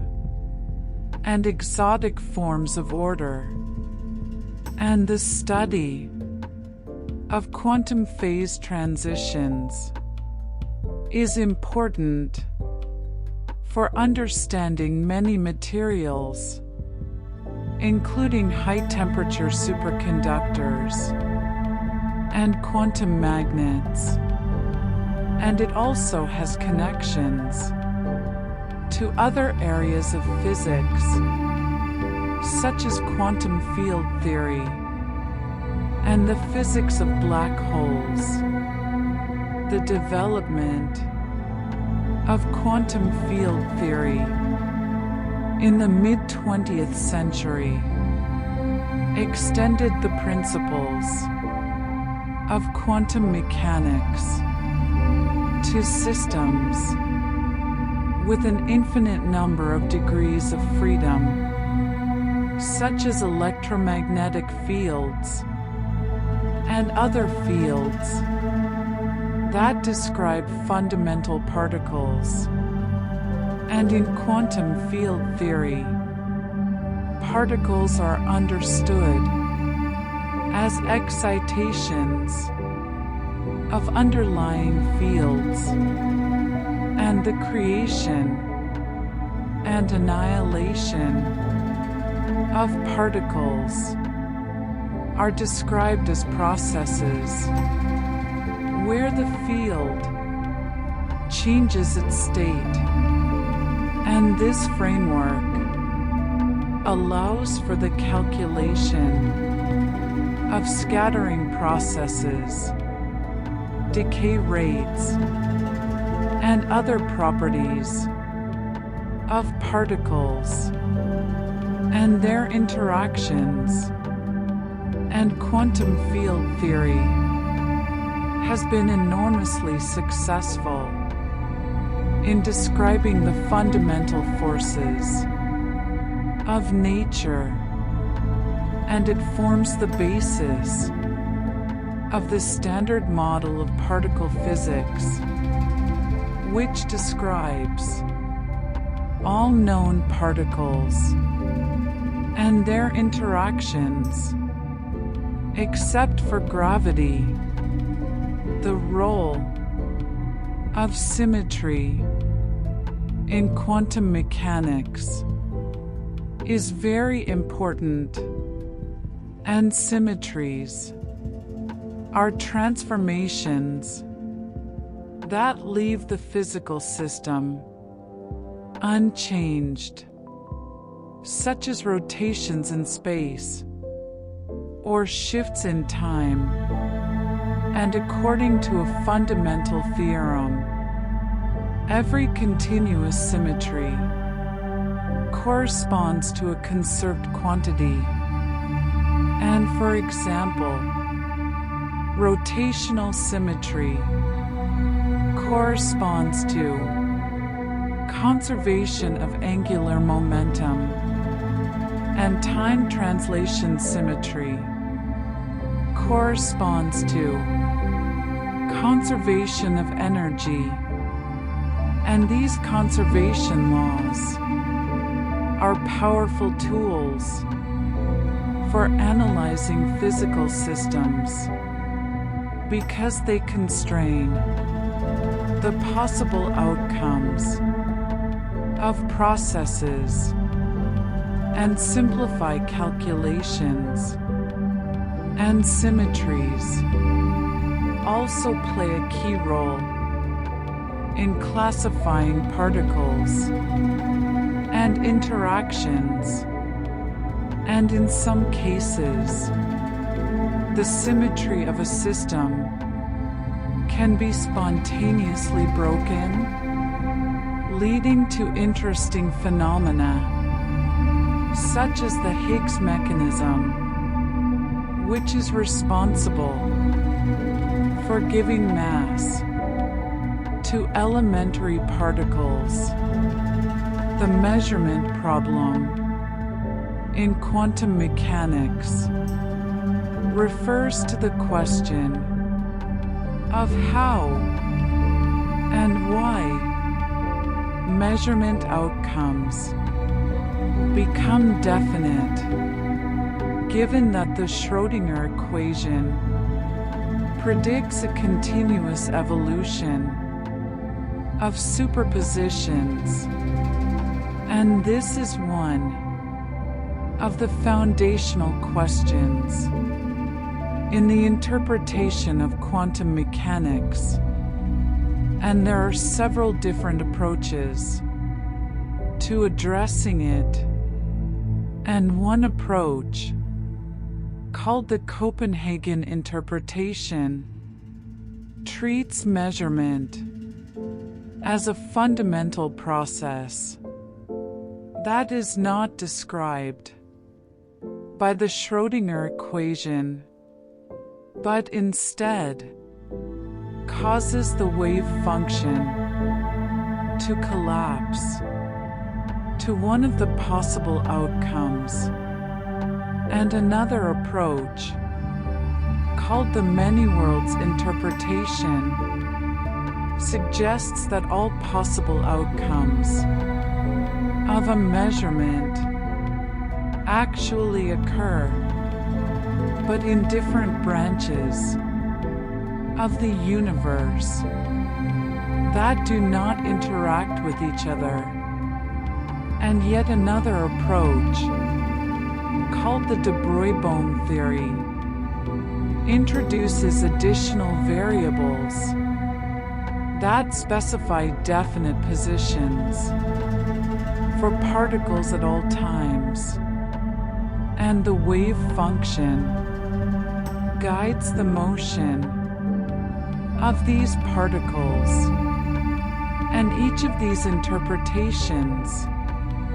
makes the same predictions for the outcomes of experiments, and so they cannot be distinguished by current experimental methods, and the choice between them is largely a matter of philosophical preference. The application of quantum mechanics to cosmology is an area of ongoing research, and it involves trying to understand how quantum effects might have influenced the early universe. And one of the key ideas is that quantum fluctuations in the very early universe could have been stretched to macroscopic scales by the rapid expansion called inflation, and these fluctuations would then seed the formation of galaxies and large-scale structure. And this picture is supported by observations of the cosmic microwave background radiation, which shows a pattern of small temperature variations that is consistent with quantum fluctuations. And another area where quantum mechanics and cosmology meet is in the study of black holes, where quantum effects near the event horizon are thought to lead to a phenomenon called Hawking radiation, which would cause black holes to gradually evaporate over very long time scales. The use of quantum mechanics in chemistry has led to the development of computational methods that can predict the properties of molecules with great accuracy, and these methods range from simple approximations that can be applied to large systems to highly accurate calculations that are feasible only for small molecules. And one of the most widely used methods is called density functional theory, which expresses the energy of a system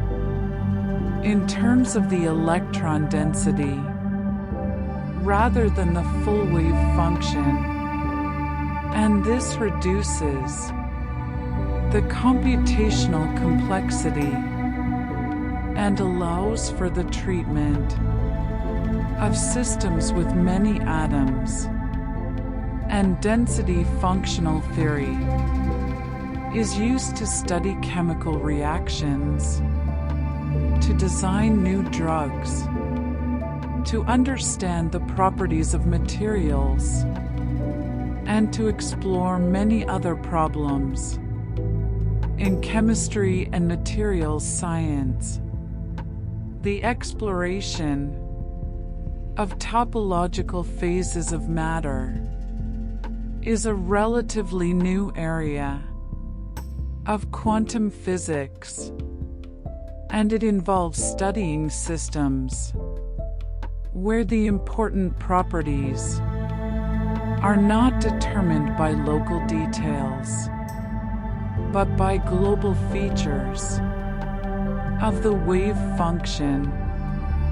And these global features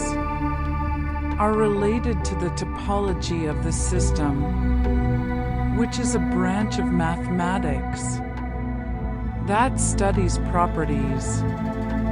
that are preserved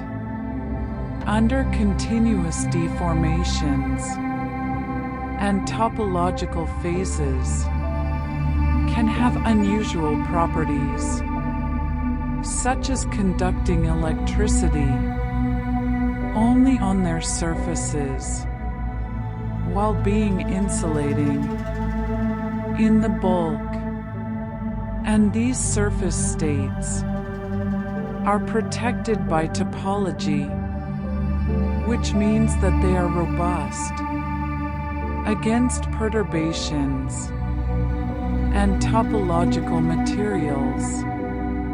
are being explored for potential applications in quantum computing, because the topological protection could help to reduce errors caused by environmental noise. The concept of quantum information is central to the emerging field of quantum computing and quantum communication. And quantum information is information that is stored in quantum states, and it can exhibit properties that have no classical analog, such as superposition and entanglement. And these properties can be used to perform certain tasks more efficiently than is possible with classical information. And for example, quantum algorithms have been developed that can factor large numbers much faster than the best-known classical algorithms. And this has implications for cryptography because many encryption schemes rely on the difficulty of factoring large numbers, and quantum communication protocols have been developed that can guarantee the security of transmitted information, because any attempt to eavesdrop on a quantum communication channel will disturb the quantum states and can be detected. The stability of matter is a fundamental question that is answered by quantum mechanics. And the question is, why atoms and molecules do not collapse, given that the negatively charged electrons are attracted to the positively charged nuclei? And the answer is that the uncertainty principle prevents the electrons from being localized too close to the nucleus, because confining an electron to a small region would give it a large uncertainty in momentum, and therefore a large kinetic energy, and the balance between the attractive potential energy and the repulsive effect of the kinetic energy due to the uncertainty principle leads to stable atoms with characteristic sizes. And this same principle applies to larger systems, and it explains why matter has the properties of rigidity and incompressibility that we observe in everyday life. Quantum mechanics has also been applied to the study of biological systems, and this relatively new field is called quantum biology, and it explores whether quantum effects play a role in biological processes. And some examples include the possibility that quantum coherence is involved in photosynthesis, allowing plants to transfer energy very efficiently from light-absorbing molecules to reaction centers, and the idea that birds might use quantum entanglement in molecules in their eyes to sense the Earth's magnetic field for navigation, and the suggestion that quantum tunneling might be important in certain enzyme reactions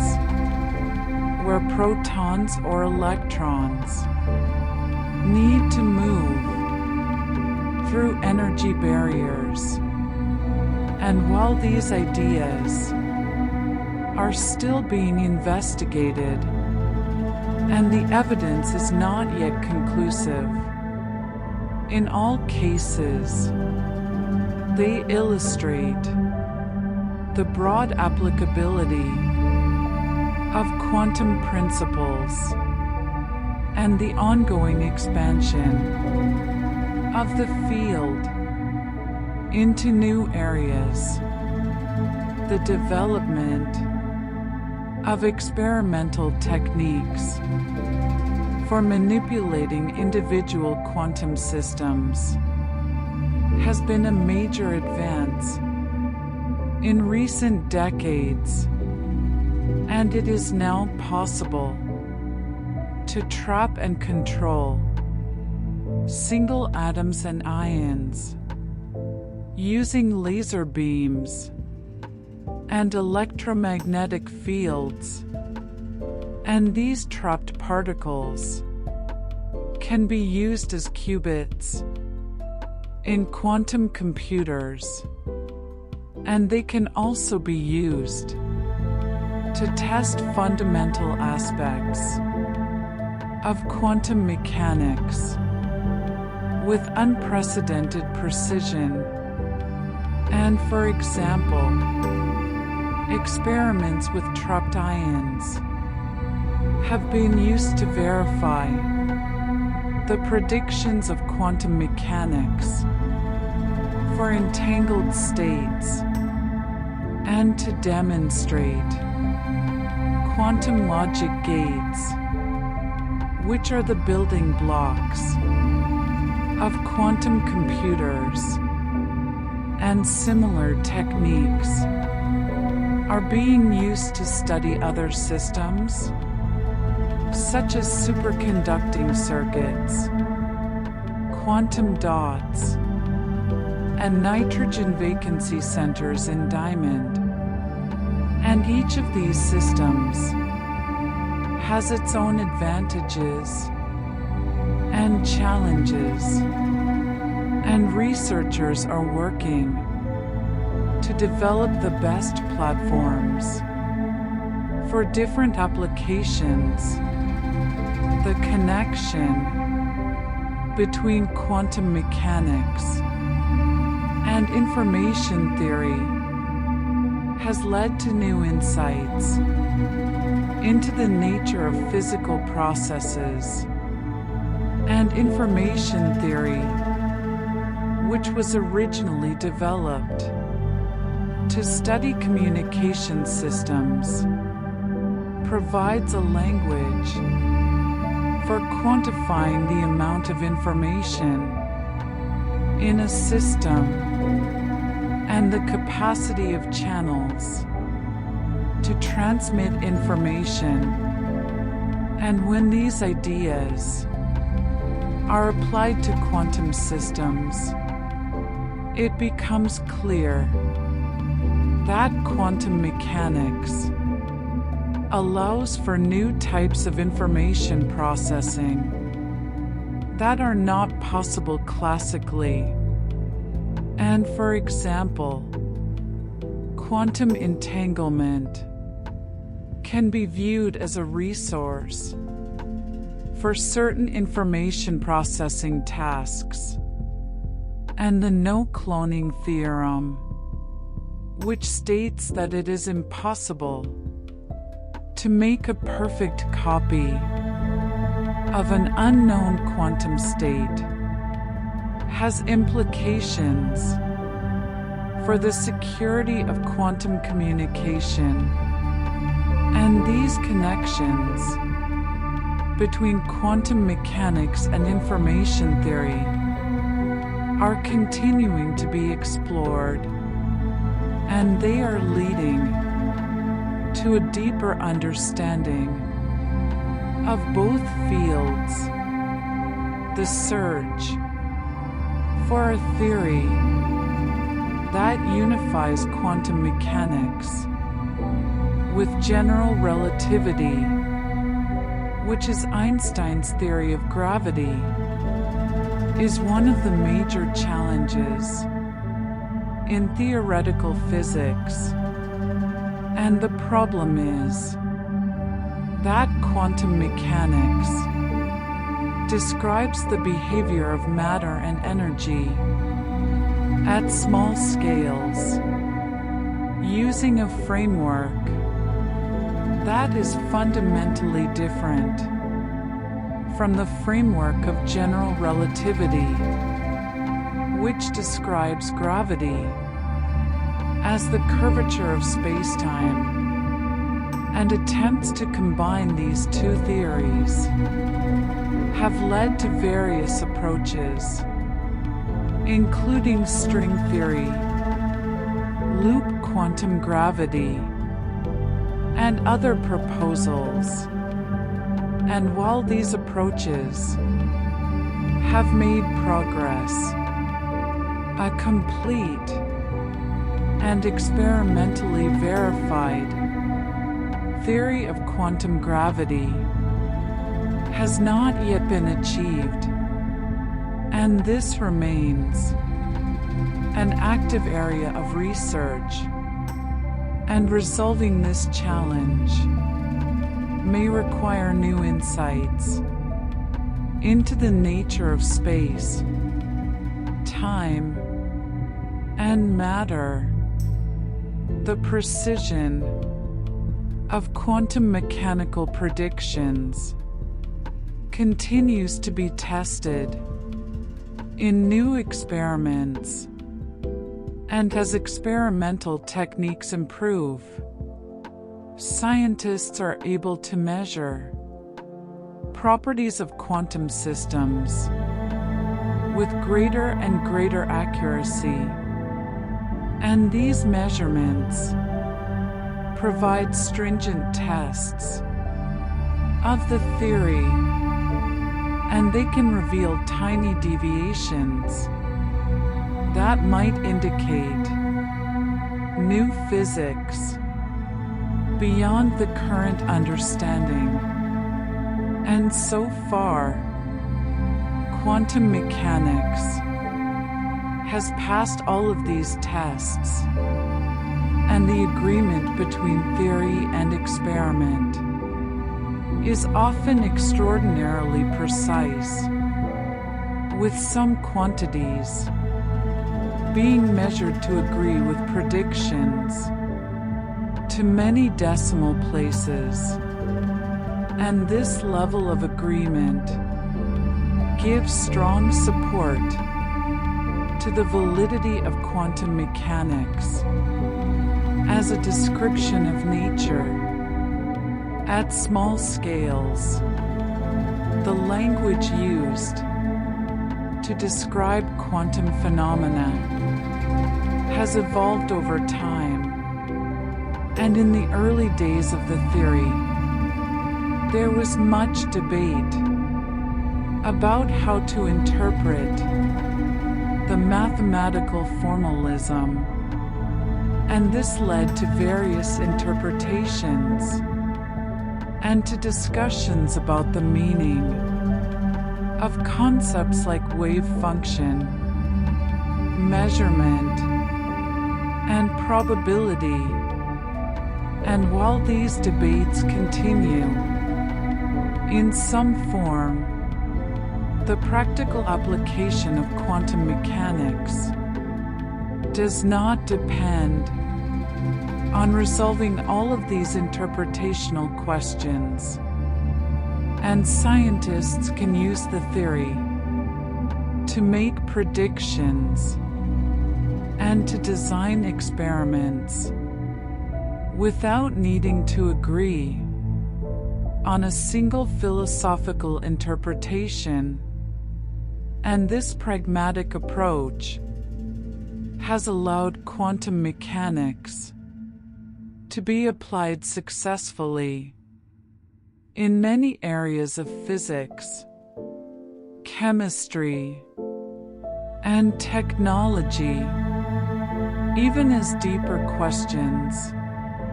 about its meaning remain topics of discussion.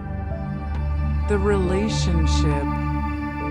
between classical and quantum mechanics is that classical mechanics emerges as a limiting case